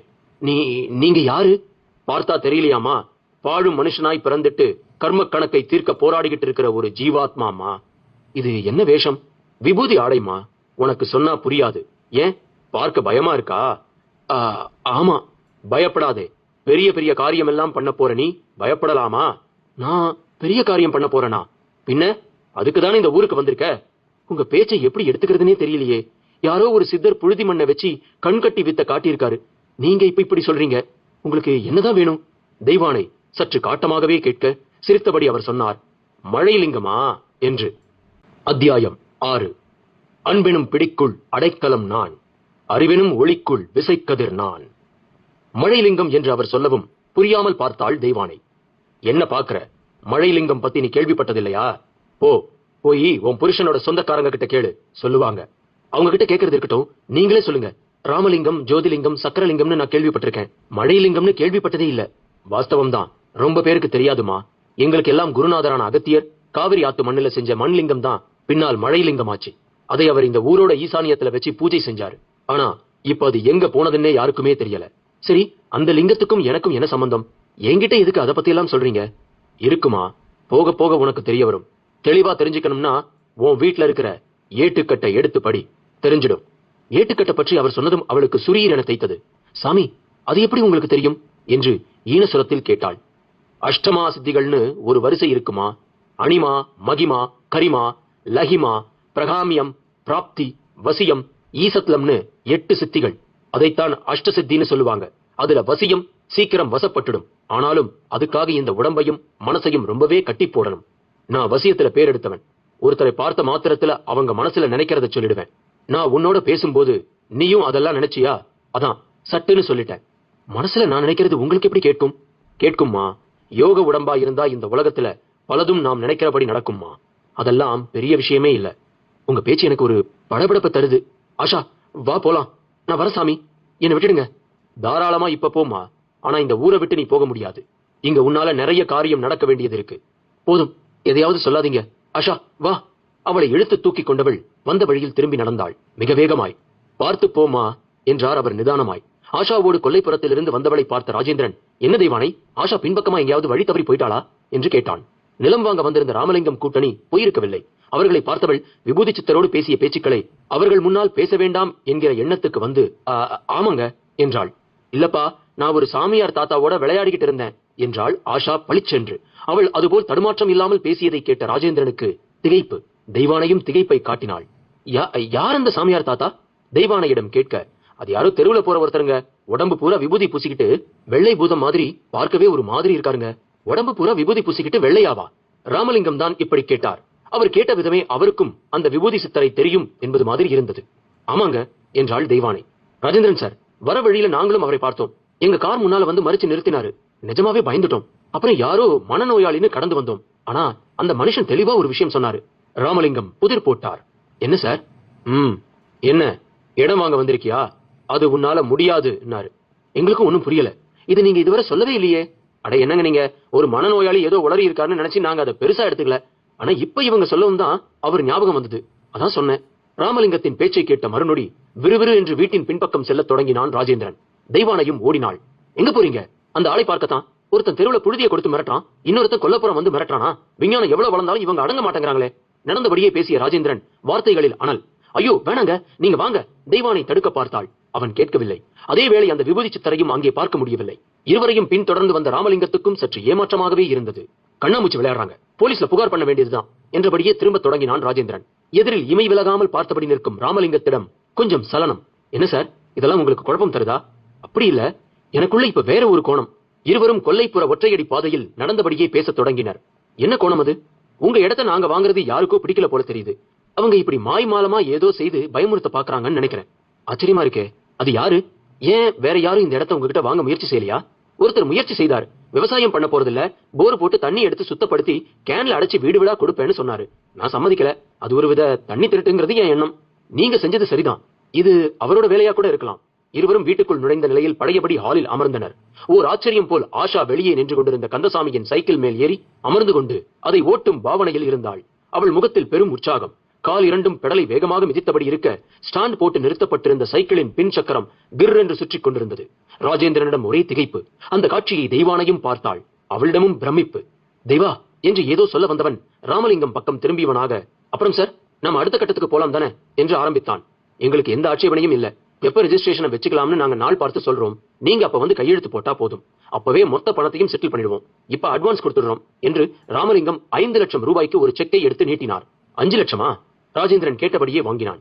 வேணும்னா கூடுதலா கூட தரோம். எவ்வளவு வேணும்? இல்ல இது போதும். போதுமா? போதும். அப்புறம் வாட்டர் பிசினஸ் பண்ண ஆசைப்பட்டவரை கொஞ்சம் கவனிங்க. நிச்சயமா இது அவர் வேலைதான். இந்த சாமியாரங்க அத்துமீறினா எனக்கு போன் பண்ணுங்க. திருச்சியில உதவி கமிஷனர் என் சொந்த மாமா உறவு. அவர்கிட்ட சொன்னா போதும், 2ல 1 பாத்துருவாரு என்றபடியே கை குலுக்கி விட்டு விடை பெற்றார் ராமலிங்கம். ராஜேந்திரன் செக்கை தெய்வானையிடம் கொடுத்தான். அவளும் அதை ஒரு பார்வை பார்த்தாள். அப்படியே வாசல் பக்கம் திரும்பினாள். ஆஷாவிடம் ஒரு புது உற்சாகம். உதட்டில் கூட அவளுக்கு பிடித்த பாடல். தெய்வா சொல்லுங்க, ஆஷா பழையபடி ஆகிட்டாளா? ஆமாங்க, அப்படிதாங்க தோணுது. டாக்டர் நரேந்திரன் சொன்னது ஞாபகம் இருக்குல்ல? என்ன கேள்விங்க இது? மறக்கிற மாதிரி அவர் சொன்னாரு. கொஞ்சம் கொஞ்சமா பேச்சு போய் படுத்த படுக்கையா மாறக்கூட வாய்ப்பு இருக்குன்னாரே. கொடுத்திருக்கிற மருந்து கூட தற்காலிகமா தான் வேலை செய்யும். பூரண குணத்துக்கு வழியே இல்லைன்னு சொன்னாரு. இருவரும் பேசிக்கொண்டே ஆஷா அருகே செல்ல அவளும் டாடி, மம்மி என்று அப்படியே அவர்களை நோக்கி பாய்ந்தாள். ராஜேந்திரனை மார்போடு அணைத்துக் கொண்டாள். அந்த நொடி விபூதி வாசம் கமழ்ந்தது. இதற்கிடையில் கையில் இருந்த செக்கை தற்காலிகமாக மாடத்தில் விளக்கேற்றி வைத்திருக்கும் சிறிய சுவாமி படம் முன் வைத்துவிட்டு வந்தாள் தெய்வானை. தெய்வானை, ஆஷா உடம்பெல்லாம் ஒரே வாசனை. ஆமாங்க, எல்லாம் அந்த சாமியார் மேல இருந்த விபூதி ஜவ்வாது கலந்து பூசுவார் போல இருக்கு. உனக்கு அவரை பார்க்கவும் பயமா இருந்ததா? கொஞ்சம் அப்படிதாங்க இருந்தது. அதுலயும் அவரோட மடியில உட்கார்ந்து இருந்ததை பார்க்கவும் பகீர்னு ஆகிடுச்சு. எனக்கு இப்ப ஒரே குழப்பமா இருக்கு தெய்வா. நம்மளை சுத்தி ஏதோ நடக்குது. அது நல்லதா கெட்டதான்னு தெரியல. ஆமா, உங்ககிட்ட அவர் எதுவுமே சொல்லலையா? சொன்னாருங்க, நிறையவே சொன்னாரு. அந்த ராமலிங்கம் முன்னால பேச வேண்டாம்னு தான் நான் பேசல என்ற தெய்வானை அவர் சொன்ன அவ்வளவையும் சொல்லி முடித்தாள். ராஜேந்திரன் முகத்தில் பெரும் இறுக்கம். என்னங்க அமைதியாயிட்டீங்க? அந்த மழைலிங்கம் பத்தி தான் யோசிக்கிறேன். நம்ம கிட்ட இருக்கிற ஏட்டுக்கட்டை எடுத்து படிச்சா தெரியும்னு தானே சொன்னாரு. ஆமாங்க, எங்க அதை எடுத்து பார்க்கலாம். அந்த மரப்பெட்டியில தாங்க இருக்கு. பெட்டியை திரும்பவும் பரன் மேல வச்சிட்டீங்க. ராஜேந்திரன் அடுத்த நொடி அதை எடுக்க தயாரானான். ஏணியை எடுத்து வந்து வைத்து மெல்ல ஏறினான். ஆஷாவும் தெய்வானையும் வெறித்து பார்த்தபடி நிற்க பரன் மேல் ஏறியவன் உள்பாகம் இருட்டாக இருப்பதை கவனித்தவனாக, ஏய் டார்ச் லைட் எடுத்து கொடு என்றான். ஓடிப்போய் தேடி எடுத்து வந்து தந்தாள் தெய்வானை. அதன் வெளிச்சத்தை பரனுக்குள் திருப்பியவனுக்கு குப் என்று வியக்கத் தொடங்கியது. பெட்டி மேல் 5 தலை நாகம் அப்படியே ஏணியை தள்ளிக்கொண்டு கீழே விடத் தொடங்கினான். ஐயோ என்னாச்சுங்க? பதறினாள். பாம்பு தெய்வானை, 5 தலை பாம்பு என்று விழுந்த நிலையில் கலக்கத்தோடு எழுந்தவன் முன்னால் கச்சிதமாய் கந்தசாமியும் வந்து நின்றான். ஐயா என்ன சொல்றீங்க என்று ராஜேந்திரனுக்கு உதவியபடியே கேட்டான். அது வந்து பாம்பு 5 தலை. ராஜேந்திரனிடம் வார்த்தைகள் தந்தி அடிக்க தொடங்கின. என்னையா சொல்றீங்க? நான் பார்த்த மாதிரியே நீங்களும் பார்த்தீங்களா? ஆமா ஆமா சொல்லும் போதே ராஜேந்திரன் பார்வை பயத்தோடு பரன் பக்கம் சென்றது. அங்கே இருந்தவர்களிடம் ஒருவித ஸ்தம்பிப்பு. அது மரப்பெட்டி சிற்பம்னு சொன்னீங்களே, அதை பார்த்துத்தான் பயந்துட்டீங்களா என்று கேட்டவன் மிக நிதானமாக பூனை போல் ஏணி மேல் ஏறி பார்க்க முனைந்தான். பெட்டி பளிச்சென்று டார்ச் லைட் வெளிச்சத்தோடு கண்ணில் பட்டது. அந்த சிற்பமும் தெரிந்தது. அவனிடம் ஒருவித நிம்மதி பெருமூச்சு. ஐயா சிற்பம் தாயா, உண்மை புரியாம என்ன மாதிரியே நீங்களும் பயந்துட்டீங்களே என்றான் சற்று கேலியான குரலில். 2 வீலரில் ஊர் முழுக்க சுற்றியும் சித்தரோ சாமியாரோ ஒருவரையும் பார்க்க முடியவில்லை. ஆசாரியின் மகன் திருவேங்கடத்துக்கு சோர்வாக இருந்தது. வண்டியை ஒரு மரத்தின் அடியில் ஓரமாக நிறுத்திவிட்டு பெரிய மாயாவிகளாக இருக்காங்களே என்றபடியே காவிரி ஆற்றின் மையத்தில் அவர்கள் கூடுவதாக சொல்லப்படும் இடம் நோக்கி நடக்கத் தொடங்கினான். இடையில் வாழைத்தோப்பு. வரப்பில் இறங்கி நடந்தபோது என்கிற சப்தம். மெதுவாக திரும்பியவன் அரண்டு போகத் தொடங்கினான். அவன் எதிரில் ஒரு வாழை மரம் கீழ் அதே 5 தலை நாகம். அத்தியாயம் 7. இல்லாத வெளியாய் இருப்பவன் நான், இருக்கின்ற கதிராய் உதிப்பவன் நான். அந்த 5 தலை நாகம் படம் விரித்த நிலையில் கம்பீரமாக பார்த்தது. உடம்பின் நீளம் 12 அடிக்கும் குறையாமல் இருந்தது. திருவேங்கடம் கண்களை கசக்கி விட்டுக் கொண்டான். சொற்ப நொடியில் அவன் உடம்பு முழுவதும் வியர்த்து போய் கண்கள் அகண்டு விட்டன. உடம்பிலும் ஒருவித படபடப்பு. நாகம் சீரத் தொடங்கவும் அது துரத்தினாலும் துரத்தும் என்று யூகித்தவன் வந்த வழியே திரும்பி ஓட ஆரம்பித்தான். தன் 2 வீலர் அருகே வந்தவன் அதை ஸ்டார்ட் செய்யக்கூட முனையாமல் அது அங்கேயே கிடக்கட்டும் என்பது போல் வேகமாய் ஓடினான். ராமையா ஆச்சாரி தனல் சட்டியில் ஊதலில் இருந்தார். கரித்துண்டுகளில் தீப்பிழம்புகள் தாண்டவமாடிய நிலையில் நாட்டுப் பப்பாளி பழத்துண்டுகள் போல நெருப்பு கங்குகள் அழகாய் கண்ணில் பட்டன. அவை நடுவில் ஒரு தகரக் குவளை. அதில் தங்கம் உருகி குழம்பாக மாறிக்கொண்டிருந்தது. ஐயாவ் ஐயாவ் என்கிற தீனமான குரலோடு ஓடி வந்தவன் அவர் முன் இளைப்பார முற்பட அவரும் ஊதுகுழலை விலக்கியபடியே அவனை ஏறிட்டார். என்னப்பு, எதுக்கு இந்த ஓட்டம்? புலி துரத்தன கணக்கா? ஏறிட்டபடியே கேட்டவர் முன்னெஞ்சை நீவி விட்டுக் கொண்ட திருவேங்கடம், புலி துரத்துறது ஒண்ணும் புதுமை இல்லையா, பாம்பு துரத்தனா அது புதுமை தானே என்று மென்று விழுங்கியபடி கேட்டான். பாம்புக்கு பயந்தா ஓடி வந்த? பதிலுக்கு கேட்ட அவரது குரலில் ஏளனம் துணித்தது. ஐயா, சாதாரண நல்ல பாம்பே இல்ல, சார பாம்போ இல்ல, இது 5 தலை நாகம்யா. 5 தலை நாகமா? ஆச்சாரி வாயை பிளக்க அவனும் விவரித்து முடித்தான். ஏய், தெளிவா பாத்தியா இல்ல ஏதாச்சும் சினிமா பட போஸ்டரை பார்த்துட்டு பயந்தியா என்று அப்போதும் அவர் நம்பவில்லை. வாழைத்தோப்புல எப்படியா சினிமா போஸ்டர் வரும்? அதுவும் சரிதான். ஆமா, பக்கத்துல சித்தன் எவனாவது இருந்தானா? யாரும் இல்ல. என் நேரத்துக்கு ஒருத்தர் கூட கண்ணுல படல. ஐயா, அப்போ இது அவங்க வேலையா இருக்குமோ? அவங்க வேலையே தான்டா. எப்படி அவ்வளவு தீர்மானமா சொல்றீங்க? அவங்கள நீ யாருன்னு நினைச்ச? புழுதிய தங்கமா ஆக்குறவங்களுக்கு புழுவ பாம்பாக்குறதா பெரிய விஷயம்? அப்ப அந்த 5 தலை நாகம் அவங்க சம்பந்தப்பட்டதா தான் இருக்கணும். பதஞ்சலின்னு ஒரு சித்தர், பாம்பு உடம்பு, மனுஷ தலை அவருக்கு. பாம்பாட்டின்னே ஒரு சித்தர், கண்ணுல படுற பாம்புகளை எல்லாம் சாதாரணமா புடிச்சு தான் உடம்பு மேல விட்டுக்குவாரு. சரியா? இப்ப என்ன சொல்ல வரீங்க? நீ தேடி அலையிறது அவங்களுக்கு தெரிஞ்சு போச்சுன்னு நினைக்கிறேன். அது எப்படியா? அதான் சித்தர் காத்துல கரைவாங்க, நீர் மேல நடப்பாங்க, கூடு விட்டு கூடு மாதிரி பறப்பாங்க சித்தருங்க. ராமையா ஆச்சாரி அவர்கள் பற்றிய ஒரு விமர்சனம் செய்த நிலையில் இருட்டிவிட்ட 7 மணி அளவில் நமச்சிவாயம் என்றொரு குரல் வீட்டு வாசல் புறம் இருந்து ஒலித்தது. அவருடைய மனைவியும் திருவேங்கடத்தின் தாயுமான மனோன்மணி ஊரில் உள்ள மாரியம்மன் கோவிலுக்கு போய்விட்டு வந்திருக்கும் நிலையில் அவரை பார்த்தவளாக, ராப்பிச்சையா என்று கேட்டாள். நின்று வெறித்த அந்த மனிதர், பிச்சைக்கு வரல தாயி, எச்சரிக்கை வந்திருக்கேன், ஊருக்குள்ள யாரையும் தேட வேண்டாம்னு சொல்லு, களவும் பாவம்னு சொல்லு என்று சொன்ன நொடி திரும்பிவிட மனோன்மணி முகத்தில் சலனம். அதற்குள் திருவேங்கடம் வாசல் பக்கம் வந்தவனாக, யாருமா இந்த நேரத்துல நமச்சிவாயம்னு கத்துனது என்று கேட்டான். இருட்டுல சரியா தெரியலடா, யாரோ பரதேசி, அவர் கூட பிச்சை கேட்டு வரலையா, ஊருக்குள்ள எதையும் தேட வேண்டாம்னு சொல்லு, களவும் பாவம்னு சொல்லுன்னு அருடா என்றாள். வீட்டுக்குள் நுழைந்தபடி அவள் சொன்னது ராமையா ஆச்சாரி காதில் விழுந்தது. அவர் முகத்திலும் பெரும் மாற்றம். திருவேங்கடமும் அதை கவனித்தான். ஐயா, கவனமா இருக்கணும்யா, நம்மள தெரிஞ்சுக்கிட்டாங்க. ஐயா, என்ன சொல்றீங்க? இரு, அந்த பொட்டலத்தை எடுத்து பாக்குறேன் என்ற ஆச்சாரி உள்ளே தான் தொழில் புரியும் இடத்துக்கு சென்று சரிந்த மரமேஜையின் டிராயரை திறந்து அதிலிருந்த ஒரு சாக்லேட் டப்பாவின் மேல் மூடியையும் திறந்து அதற்குள் வைத்திருந்த தங்கப் பொட்டலத்தை எடுத்து பார்த்தார். விபூதி கமகம என்று வாசம் அடித்தது. தங்கத்தூள் இல்லை. ராமையா ஆச்சாரிக்கும் வியர்க்கத் தொடங்கிவிட்டது. இரவு நேரம். செல்போன் திரையில் நேரத்தை பார்த்த ராஜேந்திரன் கந்தசாமி அங்கம்மாளை அனுப்பிவிட்ட நிலையில் பெட்ரூமை ஏறிட்டான். உள்ளே ஆஷாவும் தெய்வானையும் செஸ் விளையாடியபடி இருந்தனர். அறையின் அந்த நாளைய மின்விசிறி கர்க் கர்க் என்ற சப்தமுடன் சுழன்று கொண்டிருந்தது. இருவரையும் நெருங்கினான். கைலி உடுத்தி இருந்தான். உற்சாகமாக ஏறிட்டாள் ஆஷா. பின், டாடி நாம விளையாடலாமா என்று கேட்டாள். நல்லா விளையாடுறா, இது 3வது மூவ், 2லேயும் இவதாங்க ஜெயிச்சா என்றாள் மகிழ்வான குரலில் தெய்வானை. ஆஷா கண்ணு, உனக்கு தூக்கம் வரலையாமா? இல்லப்பா, நான் இப்போ ரொம்ப பிரிஸ்கா ஃபீல் பண்றேன். மாத்திரை மருந்து சாப்பிட்டியா? இல்ல, எனக்கு இனி அதெல்லாம் வேண்டாம், அதான் நான் நல்லாகிட்டேனே. அப்படின்னு யார் சொன்னா? நான் தான் சொல்றேன். என்ன பார்த்தா தெரியலையா? ஹோம்ஒர்க் எல்லாம் கூட பண்ணி முடிச்சிட்டேன். பட் பட் என்று பதில் சொன்னாள் ஆஷா. ராஜேந்திரனுக்கு பிரமிப்பாக இருந்தது. சரி சரி, விளையாடுனது போதும், படுங்க என்றான். நாங்க படுக்கிறது இருக்கட்டும், நீங்க எங்க படுக்க போறீங்க? நான் இப்படியே கீழே படுத்துக்கிறேன் தெய்வானை. கீழையா?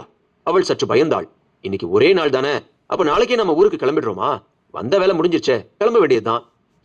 ரெஜிஸ்ட்ரேஷன் முடியலையே, அதுக்கு 1 வாரம் 10 நாள் கூட ஆகும் போல தெரியுது.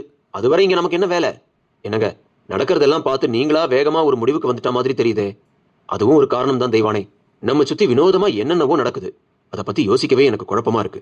அவர்கள் இருவரும் பேசும்போது ஆஷா தனியாக செஸ் விளையாடத் தொடங்கினாள். அதை கவனித்த ராஜேந்திரன் தெய்வானையோடு அறைக்கு வெளியே சென்று ஹாலின் நடுவில் அமர்ந்தான். ஒற்றை டியூப்லைட் வெளிச்சத்தில் அவளும் அருகில் உட்கார்ந்தாள்.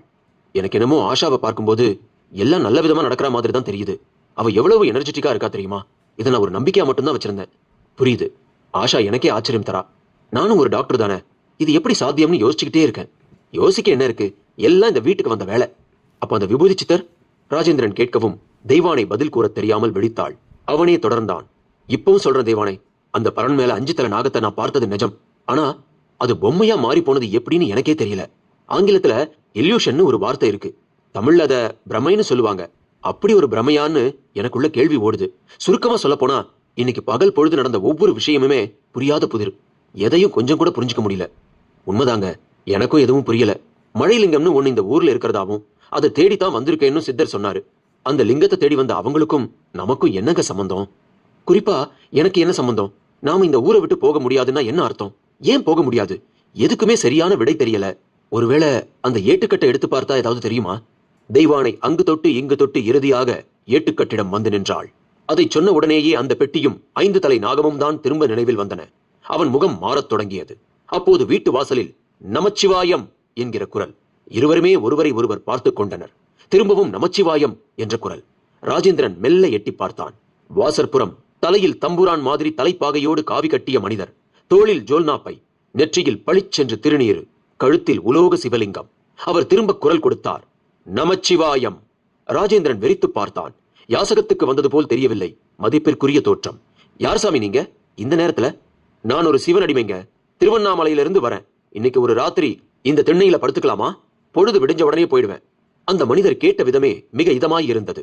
ராஜேந்திரன் சரி என்றும் சொல்லாமல் மறுப்பும் கூறாமல் அவரை மலங்க மலங்க பார்த்தான். அவரோ திரும்ப பேசினார். இந்த ஊர்ல சத்திரம் சாவடின்னு எதுவும் இல்ல. இருந்தா அங்க போயிடுவேன். இந்த ஊர்ல நீங்க யாரை பார்க்கணும்? என் குருநாதரை பார்க்க வந்திருக்கேன். உங்க குருநாதர் யாரு? அவர் இந்த ஊர்ல எங்க இருக்காருன்னு உங்களுக்கு தெரியுமா? அவர் இனிமேதான் வரப்போறாரு. நாங்க முன்னாலேயே வந்துட்டோம். அவர் இனிமேதான் வரப்போறாரா? நீங்க முன்னாலேயே வந்துட்டீங்களா? உங்க பேச்சே புரியலையே. ஆமா, இப்ப புரிஞ்சுக்க கொஞ்சம் கஷ்டமா தான் இருக்கும். ஆனா போக போக எல்லாம் புரியும். போதும் சாமி, ஏற்கனவே நாங்க ரொம்ப குழம்பி போயிருக்கோம். உங்களை மாதிரி சாமியார்கள் இந்த ஊருக்குள்ள நிறைய நடமாட தொடங்கிட்டாங்க. இப்ப நீங்க வந்திருக்கீங்க, எனக்கு எதுவும் சரியா படல. தயவு செய்து இடத்த காலி பண்ணுங்க. சரி, உங்களை நான் வற்புறுத்த விரும்பல, வரேன்.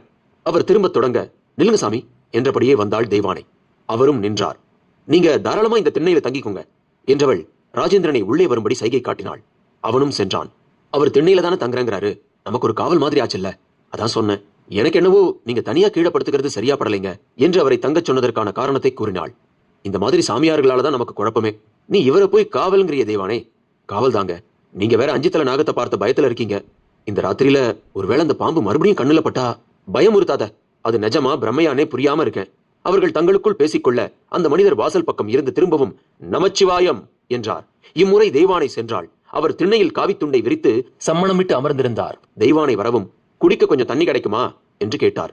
அவளும் கொண்டு வந்து தந்தாள். குடித்து முடித்தவர் சொம்பை திரும்ப தந்தபடியே இந்த வீட்ல சர்ப்ப நடமாட்டம் இருக்கும் போல தெரியுதே என்று கேட்டார். தெய்வானை விதிர்க்கத் தொடங்கினாள். அத்தியாயம் 8. வெட்ட வெளிதனில் வட்டத்திகிரியும் நான், நட்ட நடு இரவில் நன்னிலாவும் நான். சர்ப்ப நடமாட்டம் இருப்பது போல் தெரிகிறதே என்று அந்த மனிதர் கேள்வி கேட்ட மறுநொடி தெய்வானை திகைத்தாள். அவரை வெறித்து பார்த்தாள். என்னம்மா அப்படி பாக்குற? இருக்குதானே? அப்படிதான் தெரியுது சாமி. அப்ப சந்தேகமா இருக்கா? ஊர்ஜிதமா இல்லையா? அது நாங்க சென்னையில ஒரு அபார்ட்மெண்ட்ல குடியிருக்கோம். இது எங்க பூர்வீக வீடு. நேத்து தான் வந்தோம். குறிப்பா எனக்கு இந்த வீட்டை பத்தி எதுவும் தெரியாது. அதே சமயம் வீட்டுக்கு பரன் மேல ஒருத்தருக்கு 2 பேரு பாம்பை பார்த்து பயந்துட்டாங்க. ஆனா அதை பிரம்மைன்னு நினைக்க வேண்டியது இருக்கு. தெய்வானை ஒரு தெளிவு இல்லாமல் பேசினாள். அவர் பூடகமாக சிரித்தார். அதற்குள் ராஜேந்திரனும் வெளிப்புறம் வந்து அவளோடு சேர்ந்து கொண்டான். தெய்வானை, என்ன அரட்டை? அதெல்லாம் இல்லைங்க. இந்த வீட்ல சர்ப்ப நடமாட்டம் இருக்கிற மாதிரி தெரியுதுன்னு சாமி. எனக்கு பக்குன்னு ஆகிடுச்சு. அதான் பேசிக்கிட்டு இருக்கேன். சர்ப்ப நடமாட்டமா? அப்படின்னா சர்ப்பம்னா தெரியாதா? பாம்புங்க. அது எப்படி இவருக்கு தெரியும்? அதை நீங்களே கேளுங்களேன். தெய்வானை திசை திருப்பி விட ராஜேந்திரனும் பதில் வேண்டி அவரை பார்த்தான். யோக வாழ்க்கை வாழ்ந்தா பல ரகசியங்களை உணர முடியும் தம்பி. நான் ஒரு யோகி. பாம்போட வாடைய என் நாசி உணர்ந்ததுனாலதான் கேட்டேன் என்று அவரும் இதமாய் பதில் சொன்னார். அடுத்து என்ன கேட்பது என்று தெரியாமல் சில வினாடிகள் வெறித்தவன், 5 தலை நாகம் நிஜமா இருக்கா சாமி என கேட்டான். ஏன்பா, அப்படி உன்னை பாத்தியா? ஆமா, ஆனா அதை பார்த்ததும் என்னால நம்ப முடியல. 5 தலை நாகத்தை மரப்பெட்டியில பொறிச்சிருக்காங்க. அதுதான் கண்ணுக்கு அப்படி பட்டுச்சோன்னு ஒரு குழப்பம். ஓ, அப்ப அரவ பெட்டி உன் வீட்டுலதான் இருக்குதா? அரவ பெட்டியா? என்ன சொல்றீங்க? நாகப்படம் பொறிச்ச மரப்பெட்டி தான்ப்பா அரவ பெட்டி. அது சரி, அப்படின்னா என்ன அர்த்தம்? அப்படி ஒரு பெட்டி எங்க வீட்டுல பரன்ல ரொம்ப காலமாவே இருக்கு சாமி. நமச்சிவாயம். குருவருள் என்ன சரியான இடத்துக்கு தான் கொண்டு வந்து விட்டுருக்கு. அவர் தாடியை தடவிக்கொண்டு பெருமூச்சு விட்டார். சாமி, என்ன சொல்றீங்க? அந்த பெட்டியை நான் பார்க்கலாமா? எங்க வீட்டு பெட்டியை நீங்க எதுக்கு பார்க்கணும்? இன்னும் சில நாட்கள்ல காவிரியில் வெள்ளம் வரப்போகுது. அது சாதாரண வெள்ளம் இல்ல, அது விசேஷ சக்தி படைச்ச சப்த நதி வெள்ளம். சாமி, நான் ஒண்ணு கேட்டா நீங்க ஒண்ணு சொல்றீங்களே. அட ஆமா இல்ல, நான் விவரமா தெளிவா எல்லாத்தையும் சொல்றேன். அந்த பெட்டியை நீ திறந்து பார்த்தியா? பார்த்த சாமி. உள்ள ஏட்டுக்கட்டுகள் இருக்கு.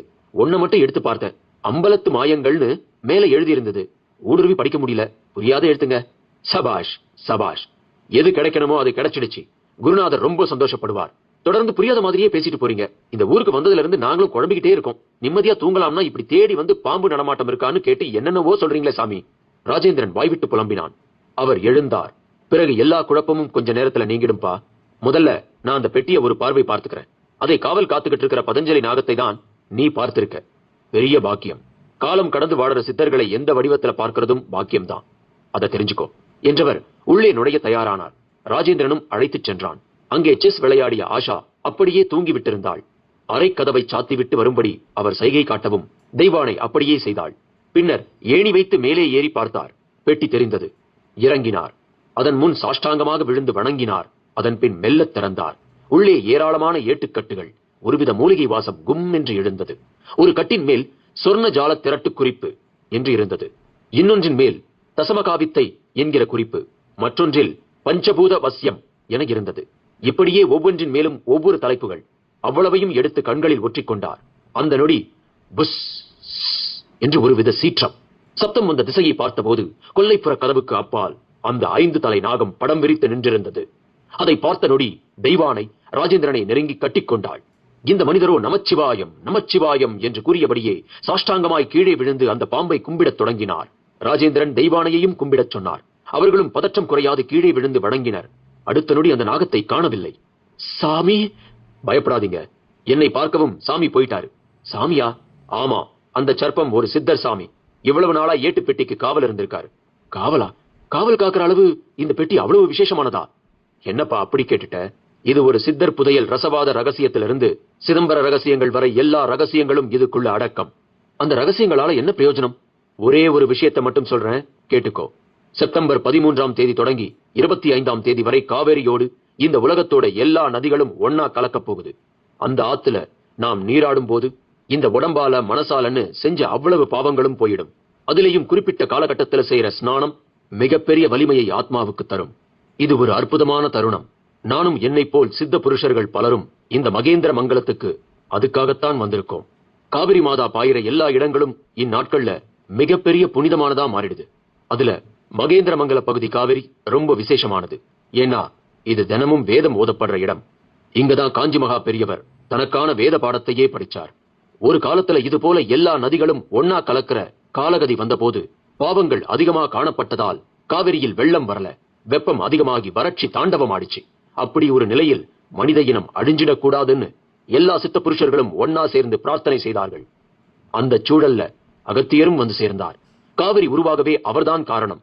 அப்படிப்பட்டவர் காவிரிய வெள்ளமா பெருகி வர விருப்பம் கொண்டு காவிரி மணலால லிங்கம் செய்து அதுக்கு வருணலிங்கம்ங்கிற பேர் வச்சு பூஜை செய்யவும் பெருமழை பொழிந்து காவிரியில் வெள்ளம் வந்தது.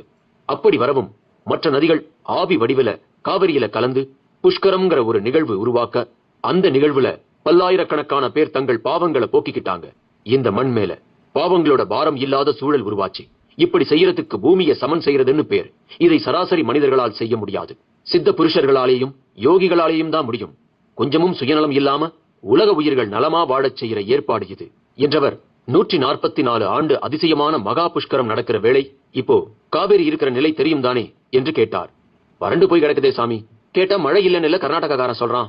நல்லா கேட்டுக்கோ. பாவ புண்ணியங்களுக்கும் மழைக்கும் தொடர்பு உண்டு. பயம் அதிகரிக்கும் போது மழை குறையும். மீறி பெய்தாலும் அழிக்கிற மழையா அது மாறிடும். சாமி, இப்ப இந்த ஏடுகளால என்ன பிரயோஜனம்? இது எப்படி எங்க வீட்டுக்கு வந்தது? ராஜேந்திரன் முடிவான கேள்விக்கு வந்தான். துளியும் சுயநலம் இல்லாத உன் முன்னோர்கள்ல ஒருத்தன் தான் இதுக்கு காரணம். அது உன் கொள்ளு தாத்தாவா கூட இருக்கலாம். அவர்கிட்ட அந்த அரவ பெட்டியை கொடுத்து பத்திரமா பார்த்துக்க சொல்லிட்டு போயிட்டாங்க. 144 வருடங்கள் கழிஞ்ச நிலையில் இப்போ இதுக்கு திரும்ப வேலை வந்திருக்கு. அப்போ 144 வருடமாவா அந்த நாகசித்தர் இதை காவல் காத்திருக்காரு? ஆமாம். இது சரியானவங்க கையில கிடைக்கணும், இல்லன்னா ஆபத்து. ஆபத்தா? ஆமாம்பா. இந்த ஏடுகள்ல உள்ள ரகசியங்களுக்காக பலர் அலையா அலைஞ்சுகிட்டு இருக்காங்க. குறிப்பா மழைலிங்கம் எங்க இருக்குங்கிற குறிப்பு இதுல உண்டு. அந்த மழைலிங்கம் ஒருவர் வசப்பட்டுட்டா எந்த இடத்துலயும் அதை கொண்டு மழையை பெய்விக்க முடியும். நீங்க சொல்றது உண்மைன்னா நம்ம தமிழ்நாடு தண்ணீர் பிரச்சனையில இருந்து விடுபட்டுடுமே. ஏன் தமிழ்நாடுன்னு சுருக்கமா சொல்ற? உலகத்தையே மழைலிங்கம் கொண்டு ரட்சிக்கலாம். அது இந்த ஊர்ல தான் இருக்கா சாமி? ஆமா. அகத்தியர் தான் அதை மறைவா வச்சதோடு வெச்ச இடம் பற்றிய குறிப்புகளையும் இதுல எழுதியிருக்கார். இதை கொண்டு அதை வெளியே எடுத்து பூஜை செய்தா நிச்சயம் காவிரியில் நினைச்சு பார்க்க முடியாத வெள்ளமும் 16 வருஷத்துக்கு உத்தரவாதமா குறைவற்ற மழையும் நிச்சயம். அந்த நள்ளிரவில் அவர் பேசிய அவ்வளவு விஷயமும் ராஜேந்திரனையும் தெய்வானையையும் புரட்டி போட்டு விட்டது. அதை எந்த அளவு நம்புவது என்பதிலும் மனதுக்குள் குழப்பம். அதே இரவில் அந்த ஊரின் எல்லையில் ஓர் அகோரி கார் ஒன்றில் இருந்து இறங்கி ஊரின் சுடுகாடு நோக்கி நடக்கத் தொடங்கினான். மனிதனின் தொடை எலும்பு ஆயுதம் போல் அவன் கைவசம் இருந்தது. அத்தியாயம் 9. ஓதுவார் மேனியில் சாம்பலும் நான், 9 வாசல் மேனியின் சகலமும் நான். சென்னையில் வசித்து வருபவன் ராஜேந்திரன். MBBS படித்தவன். மனைவி தெய்வானை. இவர்களில் ஒரே மகள் ஆஷா. கார் விபத்தை நேரில் பார்த்து மனச்சிதைவுக்கு ஆளாகி பேச முடியாமல் போகிறாள். ராஜேந்திரனே டாக்டர் என்பதால் மகளை குணப்படுத்த முயன்றதில் மெல்ல பேச்சு மட்டும் வருகிறது. ஆனால் பழைய சுறுசுறுப்போ செயல் வேகமோ வரவில்லை. அது போக போக வரும் என்று கருதுகின்றனர். இப்படி ஒரு நிலையில் ராஜேந்திரனின் பூர்வீகமான காவிரி ஆறு பாயும் மகேந்திரமங்கலம் எனும் கிராமத்தில் உள்ள அவரது வீட்டையும் நில புலன்களையும் விற்றுவிடும் முடிவுக்கு வருகிறான். இனி தன் வாழ்வு என்பது சென்னையில்தான் என்பதாலும் அந்த நிலப்புலன்களால் எந்த வருமானமும் வராததாலும் இப்படி ஒரு முடிவு செய்கிறான். காவிரி ஆற்றில் முன்போல் தண்ணீர் வரத்து இல்லாததும் ஒரு காரணம். அதன் பொருட்டு ஓர் உரக்கம்பெனி தொடங்க இருப்பவர்களுக்கு நிலத்தை விற்றுவிட விரும்பி மனைவி மகளுடன் மகேந்திரமங்கலம் புறப்படுகிறான். இதை அறிந்து பூர்வீக வீட்டை சுத்தம் செய்து அவர்கள் தங்க உரிய ஏற்பாடுகளை செய்ய தயாராகிறான் குத்தகைக்காரனான கந்தசாமி. அப்படி சுத்தம் செய்யும் போது பரண்மேல் ஒரு மரப்பெட்டி அருகே 5 தலை நாகம் படம் விரித்து நிற்பதை பார்த்து அலறி அடித்து ஓட முற்பட, அப்போது ராஜேந்திரன் காரில் அந்த வீட்டுக்கு வந்துவிட கதையும் சூடுபிடிக்க தொடங்குகிறது. பரண்மேல் ராஜேந்திரன் எட்டி பார்க்க பாம்பு இல்லை. மாறாக அந்த மரப்பெட்டியில் பாம்பு உருவம் பொறிக்கப்பட்டிருக்கிறது. அதை பார்த்தே கந்தசாமி பயந்து விட்டதாக கூறும் ராஜேந்திரன் அது ஒரு பிரமை என்கிறான். பின் அங்கே தங்கி நிலப்புலன்களை விற்க தயாராகிறான். அதற்காக கந்தசாமியோடு போய் பார்க்கும் போது காவிரியில் தண்ணீர் வராததால் நிலமெல்லாம் வறண்டு கிடக்கிறது. அவன் ஊர்க்காரர்களையும் சந்திக்கிறான். அவர்கள், ஒரு டாக்டரான நீ இந்த ஊரிலிருந்து சேவை செய்வதை விட்டுவிட்டு சென்னையில் இருந்து கொண்டு எதை சாதித்தாய் என்று கேட்க, அவனும் வறண்ட இந்த ஊரில் வாழ்வதில் பயனில்லை என கருதும் போது ஒரு சித்த சன்னியாசி எதிர்பட்டு நீ இந்த ஊரை விட்டு போக மாட்டாய், போகவும் உன்னால் முடியாது என்கிறார். ராஜேந்திரன் இகழ்ந்து பேசவும் அவர் காலடியில் கிடக்கும் புழுதி மண்ணை எடுத்து நொடியில் தங்கமாக்கி என்னை சாதாரணமாக நினைத்து விடாதே என்று எச்சரித்து அனுப்புகிறார். பிறகே தெரிகிறது அந்த ஊரில் அவரை போல நிறைய சித்தர்கள் நடமாட்டம் தொடங்கியிருப்பதும் அவர்கள் இரவில் காவிரியில் ஒன்று கூடி தீ வளர்த்து அதன் ஒளியில் ஆடி பாடுவதும் தெரிந்தது. ஊரில் அமானுஷமாக ஏதோ நடப்பதை உணரும் ராஜேந்திரன் அந்த தங்கத்தூளோடு அதே ஊரில் உள்ள ராமையா ஆச்சாரி என்பவரை பார்க்கிறான். தங்கத்தை உரசி பார்த்து 24 காரட் தங்கம் இது என்ற அவர் அவனுக்கே தெரியாமல் அந்த தங்கத்தை ஆட்டையை போட்டு விடுவதோடு திருப்புழுதியை பொட்டலமாக கட்டி தந்து ஏமாற்றி விடுகிறார். ராஜேந்திரனும் எல்லாம் சித்து வேலை என்றே நினைக்கிறான். அதன் பின் உர கம்பெனிக்கு நிலத்தை விற்கும் பேச்சுவார்த்தையிலும் இறங்கிவிட அவர்களும் தயாராகின்றனர். இவ்வேளையில் ராஜேந்திரன் மகள் ஆஷா வீட்டு கொல்லைப்புறம் ஒரு விபூதி சித்தரை பார்த்து அவரோடு சென்று மடியில் அமர்ந்து விளையாடுவதோடு பூரண குணமும் அடைகிறாள். அவளை தேடி வரும் தெய்வானை சித்தரிடமிருந்து மீட்டு அவளோடு செல்ல முனையும் போது அந்த சித்தரும், நீ இந்த ஊரை விட்டு போக முடியாது, உனக்கு இங்கே நிறைய கடமை உள்ளது என்கிறார். தெய்வானை மகளோடு திரும்பி வந்து கணவன் ராஜேந்திரனிடம் சித்தர் சொன்னதை சொல்ல, நிலம் வாங்க வந்த உர கம்பெனிக்காரர்களும் எங்களையும் சித்தர்கள் வழிமறித்து இந்த நிலத்தை வாங்காதே, வாங்கவும் முடியாது என்று கூறியதை சொல்லவும் ராஜேந்திரன் ஆச்சரியப்படுகிறான். ஊருக்கு வந்தது முதலே அடுக்கடுக்காய் அமானுஷ செயல்பாடுகள் நடப்பதை நினைப்பவன் மரப்பெட்டியை திறந்து பார்க்கும் போது அவனும் 5 தலை நாகத்தை காண நேர்கிறது. இதே நாகத்தை ஒரு வாழைத்தோப்பில் ராமையா ஆச்சாரியின் மகன் திருவேங்கடமும் கண்டு அஞ்சுகிறான். இறுதியில் இரவு நேரத்தில் வீட்டு திண்ணையில் ஓய்வெடுக்க வந்த ஒரு சிவ பரதேசி மூலம் அந்த நாகம் ஏட்டு பெட்டியை காவல் காக்கும் பதஞ்சலி சித்தர் என்பதும் பெட்டிக்குள் விலை மதிப்பே இல்லாத பல ஏட்டுக்கட்டுக்கள் இருப்பதையும் ராஜேந்திரன் பார்க்கிறான். 144 வருடங்களுக்கு முன்பு இதே ஊர்காவிரியில் வெள்ளம் வந்ததாகவும் அப்போது வெள்ளம் வர அகத்திய சித்தர் காரணமாக இருந்ததையும் அவர் காவிரி ஆற்று மணலில் ஒரு லிங்கம் செய்து வழிபட போய் மழை வந்து வெள்ளம் ஓடிய விபரத்தை அதே இரவில் சிவபரதேசி மூலம் அறிந்து கொள்கிறான். அந்த லிங்கம் இப்போது ஊருக்குள் தான் எங்கோ உள்ளது. அதை தேடியும் 144 வருடம் கழித்து இப்போது வரப்போகும் வெள்ளமாகிய மகா புஷ்கரத்தில் குளித்து பாவம் போக்கிக் கொள்ளவுமே ஊருக்குள் பல சித்தர்கள் திரிகிறார்கள் என்பதையும் அவன் தெரிந்து கொள்கிறான். இது அபூர்வமான காலகட்டம்.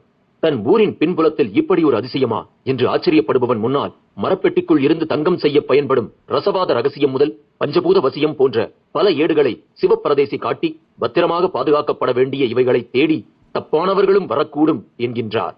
அதற்கேற்ப அந்த நள்ளிரவில் ஊருக்குள் ஒரு நிர்வாண அகோரி கார் ஒன்றை விட்டு இறங்கி சுடுகாடு நோக்கி செல்கிறான். இனி என்னவாகும்? ராஜேந்திரனால் ஏன் சென்னை திரும்ப முடியாது? மழை தரும் வருணலிங்கம் எங்கே உள்ளது? பெட்டியையும் ஏடுகளையும் என்ன செய்வது? வரப்போகும் அத்தியாயங்களில் அறிந்து கொள்ள பின்தொடருங்கள். இனி அர்த்தராத்திரியில் அகோரியை பார்க்க சாலையில் யாரும் இல்லை. ஒரு சில வீடுகளில் டிவி ஓடிக்கொண்டிருப்பது அதன் சப்தத்தில் தெரிந்தது. அகோரியிடமோ எந்த தயக்கமும் இல்லை. அதே சாலையில் தொலைவில் யாரோ ஒருவர் மொப்பட்டில் வந்தார். வண்டியின் ஹெட்லைட் வெளிச்சம் அகோரி மேல் விழவும் அவர் அதிர்ந்து நிறுத்தினார். அகோரியும் அவரை ஊடுருவி பார்த்தார். சில நொடிகள் தான் அந்த மனிதர் வண்டியை விட்டு இறங்க கைகூப்பி வணங்கத் தொடங்கினார். அகோரி முகத்தில் மெல்லிய புன்னகை மலரத் தொடங்கியது. சிரித்தபடியே கையால் சைகை காட்டி ஓ என்று கூறவும் சத்தியத்துக்கு கட்டுப்பட்டவர் போல அவரும் திரும்பிச் செல்லத் தொடங்கினார். அகோரியும் நடக்கத் தொடங்கினான். அதகளமான நடை.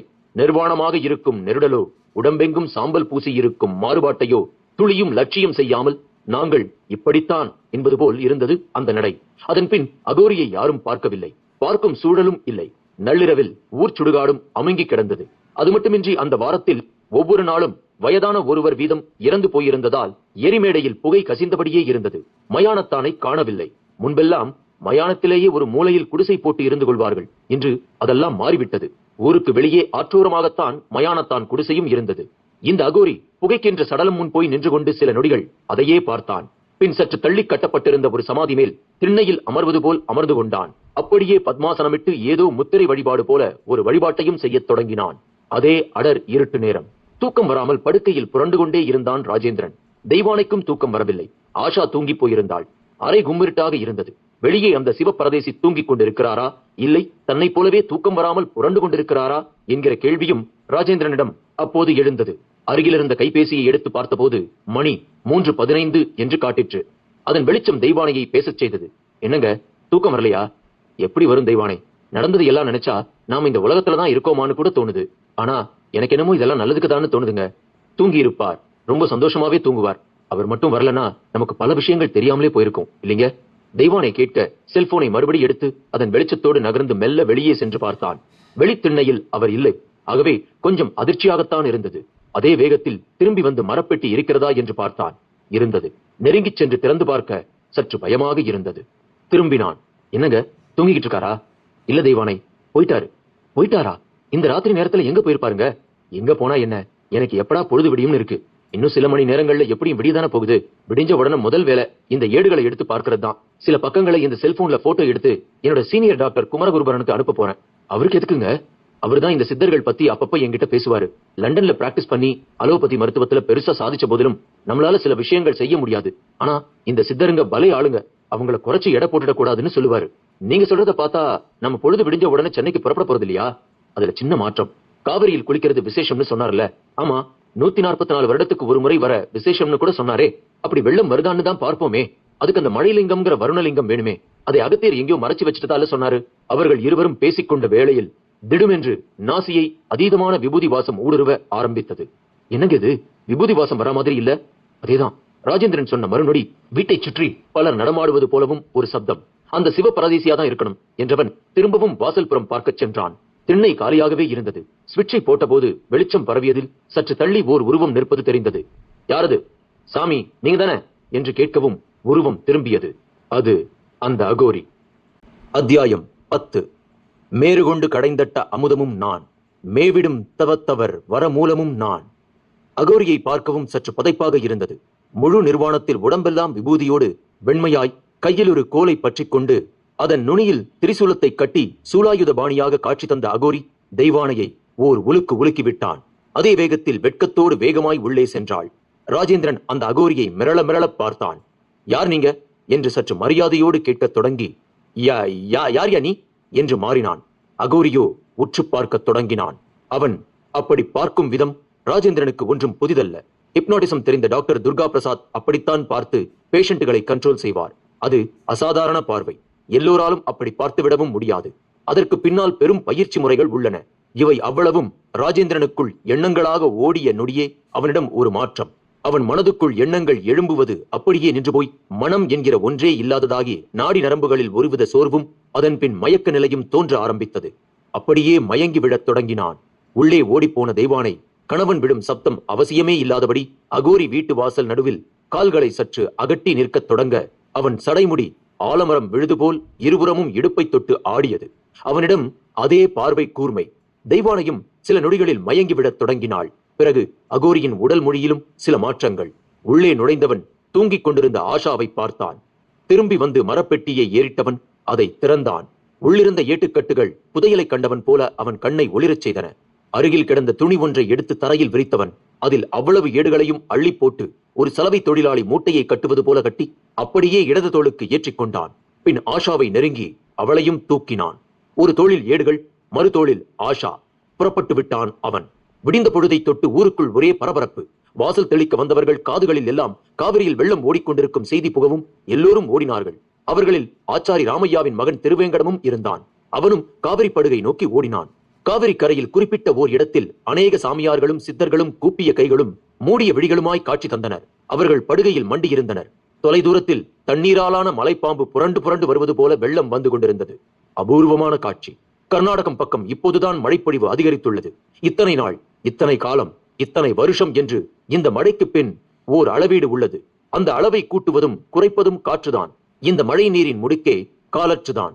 அதனால் தானோ என்னவோ கரையோரமாய் ஒதுங்கி இருந்த சாமியார்களில் சிலர் சம்மணமிட்டு அமர்ந்தவர்களாய் பிராணாயாமத்தில் ஈடுபட்டிருந்தனர். பத்மாசனமிட்ட நிலையில் மூச்சை உள்ளிழுத்து பின் மார்பில் குறிப்பிட்ட கால அளவுக்கு அந்த காற்றை நிறுத்தி பிறகு மூக்கின் மறுதுவாரம் வழியாக அதை இறைச்சலோடு அவர்கள் வெளியிட்ட விதத்தை ஊரார் வேடிக்கையாக பார்த்தபடி இருக்க அந்த கூட்டத்தில் கந்தசாமியும் இருந்தான். அவனுக்கும் அந்த வெள்ளக்காட்சி அரிதான ஒன்று. அவர்கள் இருக்கும் இடத்தை கடந்து நீண்டு கிடக்கும் பரந்த மண்வெளியில் நீர் விறுவிறுவென்று ஓடிற்று. எல்லோர் கால்களையும் நனைக்கவும் அனைவரிடமும் ஒரே உற்சாகம். சிலர் விழுந்து கும்பிட்டனர், பலர் கூச்சலிட்டனர். சாமியார் கூட்டமோ அமைதியாக அமர்ந்தபடியே காணப்பட்டது. கந்தசாமிக்கு எல்லாமே புது அனுபவமாக இருந்தது. இனி 6 மாதத்துக்கு தண்ணீர் பிரச்சனை இருக்காது. வயலில் நினைத்தபடி நினைத்த தானியத்தை விதைத்து அறுவடை செய்யலாம். அவன் தனக்குள்ளே எண்ணும் போதே அருகில் நின்றிருந்த ஊர்க்காரர், "இல்ல கந்தசாமி, சாமியாருங்க சொன்ன மாதிரி தண்ணி வந்துருச்சு, பார்த்ததில்ல?" என்று பேச ஆரம்பித்தார். "மேட்டூர்ல திறந்து விட்டா வந்துதானே தீரும். அப்போ நீ என்னங்கிற? இது வழக்கமா வர தண்ணி தாங்கிறியா?" "எனக்கு தெரியல, ஆனா எப்பவும் ஆனி மாசமே ஓட்டம் வந்துருமே. அதெல்லாம் 10-15 வருஷத்துக்கு முந்தி கர்நாடகாக்காரன் நமக்கு தெரிஞ்சு 4 தெரியாம 4ன்னு அணையா கட்டி பெய்யற மழை தண்ணி எல்லாம் தனக்கேன்னு எடுத்துக்கிட்டு சின்ன பையன் ஒண்ணுக்கு போற மாதிரி ஒழுகி வர தண்ணியை தானே நமக்கு தரான். என் பாட்டனுக்கு பாட்டங்காலத்திலேயே இந்த தண்ணி பிரச்சனை இருந்திருக்கியா? இப்போ ஜனத்தொகை கூடி போகவும் மழையும் குறையவும் ரொம்பவே கஷ்டப்படுறோம். இதுக்கெல்லாம் ஒரே தீர்வு மழை நல்லா பெய்யறது ஒண்ணுதான். அது பெய்யாத வர நம்ம சிக்கல் தீரவே தீராது." அவர்கள் பொதுவாகவும் தங்களுக்காகவும் ஓடி வரும் நீர் பக்கம் நின்று பேசியபடி இருக்க சாமியார்கள் ஒன்றாக கூடி இடுப்பளவு நீரில் மூழ்கத் தொடங்கினர். அதை பார்த்து ஜனங்களும் மூழ்கினர். திருவேங்கடமும் மூழ்கினான். அப்படியே கந்தசாமி அருகில் அவனை தேடிக்கொண்டு வந்தவன், "இலை, இந்த சாமியார்ல யாரில் டாக்டருக்கு புழுதிய தங்கமாக்கி கொடுத்தது?" என்று கேட்டான். "நீ எதுக்கு கேட்கிற? அந்த சாமி காலில் விழுந்து கும்பிடத்தான். அதான் தங்கம் திரும்பவும் புழுதி ஆயிடுச்சே. என்னத்தை கும்பிட்டு என்ன புண்ணியம்? எல்லாம் சரியான கண்கட்டால போச்சு." உண்மை தெரியாமல் கந்தசாமி கேட்க திருவேங்கடம் விடவில்லை. "இப்ப நீ அடையாளம் காட்ட போறியா இல்லையா?" திருவேங்கடம் சற்று மிரட்டலாக கேட்க கந்தசாமியும் பணிந்தான். சாமியார் கூட்டத்தில் ஓரமாய் நின்றபடி கண்மூடி கும்பிட்டுக் கொண்டிருந்த அந்த சாமியாரை காண்பித்தான். அவர்தானா? அவரேதான். கந்தசாமி அழுத்தம் கொடுத்தான். ஆமா, டாக்டர் ஐயா அந்த இடத்த வித்துட்டாரா? இல்ல, விற்க போறாரு. தண்ணி தான் வந்துருச்சே, இப்ப போய் எதுக்கு வித்துக்கிட்டு? இப்போ தண்ணி வந்துட்டா ஆச்சா? எப்பவும் இதே மாதிரி ஓடுமா? இந்த சாமியாருங்க மனசு வச்சா ஓடும்யா. இனிமே நமக்கெல்லாம் நல்ல காலம் தான் கேள்விப்பட்டேன்யா. யாரு சொன்னது? கேள்விப்பட்டனா விட்டு தள்ளு. ஒண்ணு மட்டும் நல்லா தெரிஞ்சுக்க, இந்த சாமியாருங்க ஒன்னும் ஊரை ஏமாத்துற போலி சாமியாருங்க இல்ல, நெசமான சாமியாருங்க. எதை வச்சு சொல்ற? போக போக பாரு, தெரிஞ்சுக்குவ. தண்ணி இனி போக போக கூடும், குறையாது. முடிஞ்சா இந்த இடத்தை நீ வாங்கிட பாரு. திருவேங்கடம் சொன்னபடியே அந்த ரசவாத சாமியாரையே பார்த்தபடி விலகி நடந்தான். கந்தசாமிக்கும் ராஜேந்திரனை போய் பார்த்து வெள்ளம் வந்த விஷயத்தை சொல்ல தோன்றியது. ஓட்டமாய் ஓடி வந்து நின்றபோது நெஞ்சை அடைத்தது.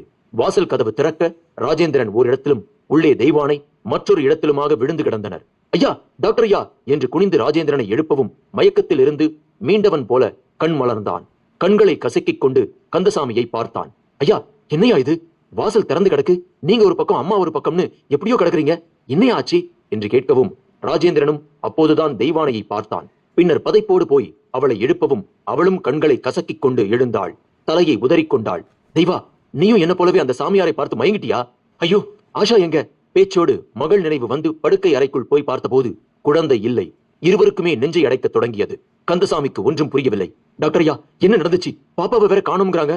ஆமா கந்தசாமி, ராத்திரி ஒரு நிர்வாண சாமியார் வந்தாரு, ஒத்து பார்த்தாரு, அவ்வளவுதான் தெரியும், மயங்கிட்டோம். அப்படிங்களா? ஐயா, அங்க பாருங்க, மரப்பெட்டியும் திறந்து கிடக்கு. அடுத்து அங்கே போய் பெட்டியை பார்க்கவும் உள்ளே எதுவும் இல்லை. எல்லா ஏட்டுக்கட்டுகளும் என்ன ஆச்சு? அந்த சாமியார் தான் ஏதோ செய்திருக்கான். ஐயா, என்னங்க நீங்க? இந்த பெட்டியும் ஏடும் எக்கேடு கேட்டா நமக்கு என்னங்க? நம்ம குழந்தை முக்கியமுங்க, அவளை தேடுவோங்க என்ற தெய்வானை வீட்டு கொல்லை பக்கமாக முன்பு தேடிச் சென்றது போல செல்லத் தொடங்கினாள். குரலில் அதீத படபடப்பு. ஆஷா, ஏய் ஆஷா என்று கத்திக்கொண்டே போனாள். மலைத்து நின்றுவிட்ட ராஜேந்திரனிடம், ஐயா, ஆத்துல வெள்ளம் வந்துருச்சுங்க, முழங்காலுக்கு தண்ணி போய்கிட்டு இருக்குங்க. இனி தண்ணியை எப்படி பார்ப்போம்னு இருந்தோம், ஆனா வந்துடுச்சு. ஆத்துலதான் அந்த சாமியார்களும் இருக்காங்க. உங்ககிட்ட சொல்லி கூட்டிட்டு போகத்தான் வந்தேன், ஆனா இங்க ஏதோ நடந்திருக்குங்களே என்றான் கந்தசாமி. ஆமா, முதல்ல ஆஷாவை கண்டுபிடிக்கணும், அப்புறம் தான் மறுபேச்சு. ஆமா, சாமியாருங்கெல்லாம் ஆத்தங்கரையில இருக்கிறதா சொன்னல? ஆமாங்க, அதுல நிர்வாணமான தலையில சடை விழுந்து உடம்பெல்லாம் விபூதியோட யாராவது பாத்தியா? அப்படி யாரும் இல்லீங்களே. சரி வா, நீ ஒரு பக்கம் போ, நான் ஒரு பக்கம் போறேன். முதல்ல குழந்தை, அப்புறம் தான் மத்தது. ராஜேந்திரன் ஒரு பக்கமாக செல்லத் தொடங்கினான். கந்தசாமியும் விலகி தேடலானான். ஆற்றங்கரையில் சாமியார்களுக்கு ஏகப்பட்ட மரியாதை. பலர் அவர்கள் கால்களில் விழுந்து கும்பிட்டுக் கொண்டிருந்தனர். ஒருவர், உங்களை எல்லாம் முதல்ல தப்பாதான் நினைச்சோம், இப்போ தண்ணி வரவும் தான் தெரியுது உங்க சக்தி என்று முகஸ்துதி செய்தபடி இருந்தார். கூட்டத்தில் திருவேங்கடம் அந்த ரசவாத சாமியாரை நெருங்கி கூப்பிய கையும் பக்தியான முகபாவமுமாகவே நின்றான். அவரையே உற்று உற்று பார்த்தான். ஒரு கட்டத்தில் அவரே அருகில் அழைத்தார். அவனும் நெருங்கினான். எலே களவாணி, என்ன என்னோடு கூட்டு சேர்ந்து ரசவாதம் கத்துக்க ஆசைப்படுறியா என்று தேங்காயை ஒரு அடியில் இரு கூறாக பிளப்பது போல கேட்டார். திருவேங்கடம் வெலவெலத்தாலும் விடாது, ஆமா சாமி, உங்ககிட்ட எதையும் மறைக்க முடியாது, எதுக்கு மறைச்சுக்கிட்டு என்றான். என் தங்கத்தை திருடிட்டு அந்த டாக்டர் தம்பி கிட்ட என்னை சித்து வேலைக்காரனா ஆக்கிட்டல்ல என்கிற அடுத்த கேள்வி அவனை ஊசியாக குத்திற்று. சாமி மன்னிச்சிடுங்க, அந்த தங்கத்தை இப்படியே திருப்பி தந்துடுறேன், ஆனா எங்களை தப்பா மட்டும் நினைக்காதீங்க. திருடனை தப்பா நினைக்காம வேற எப்படிடா நினைக்கிறது? சாமி, நாங்க திருடங்க இல்ல, அதிசயமான விஷயத்தை ஆராய்ச்சி செய்யத்தான் என் ஐயா அதை எடுத்து வச்சுக்கிட்டாரு. அதனாலதான் நானும் உங்களை தேடி வந்திருக்கேன். வரப்ப 5 தலை நாகத்தையும் பார்த்தேன். இந்த ஊர்ல நிறைய அதிசயம் நடக்க போறதா தெரிஞ்சுக்கிட்டோம் என்று நிதானமாக பதில் கூறினான் திருவேங்கடம். சாமியாரோ விழிகள் அகல அவனை பார்த்தார்.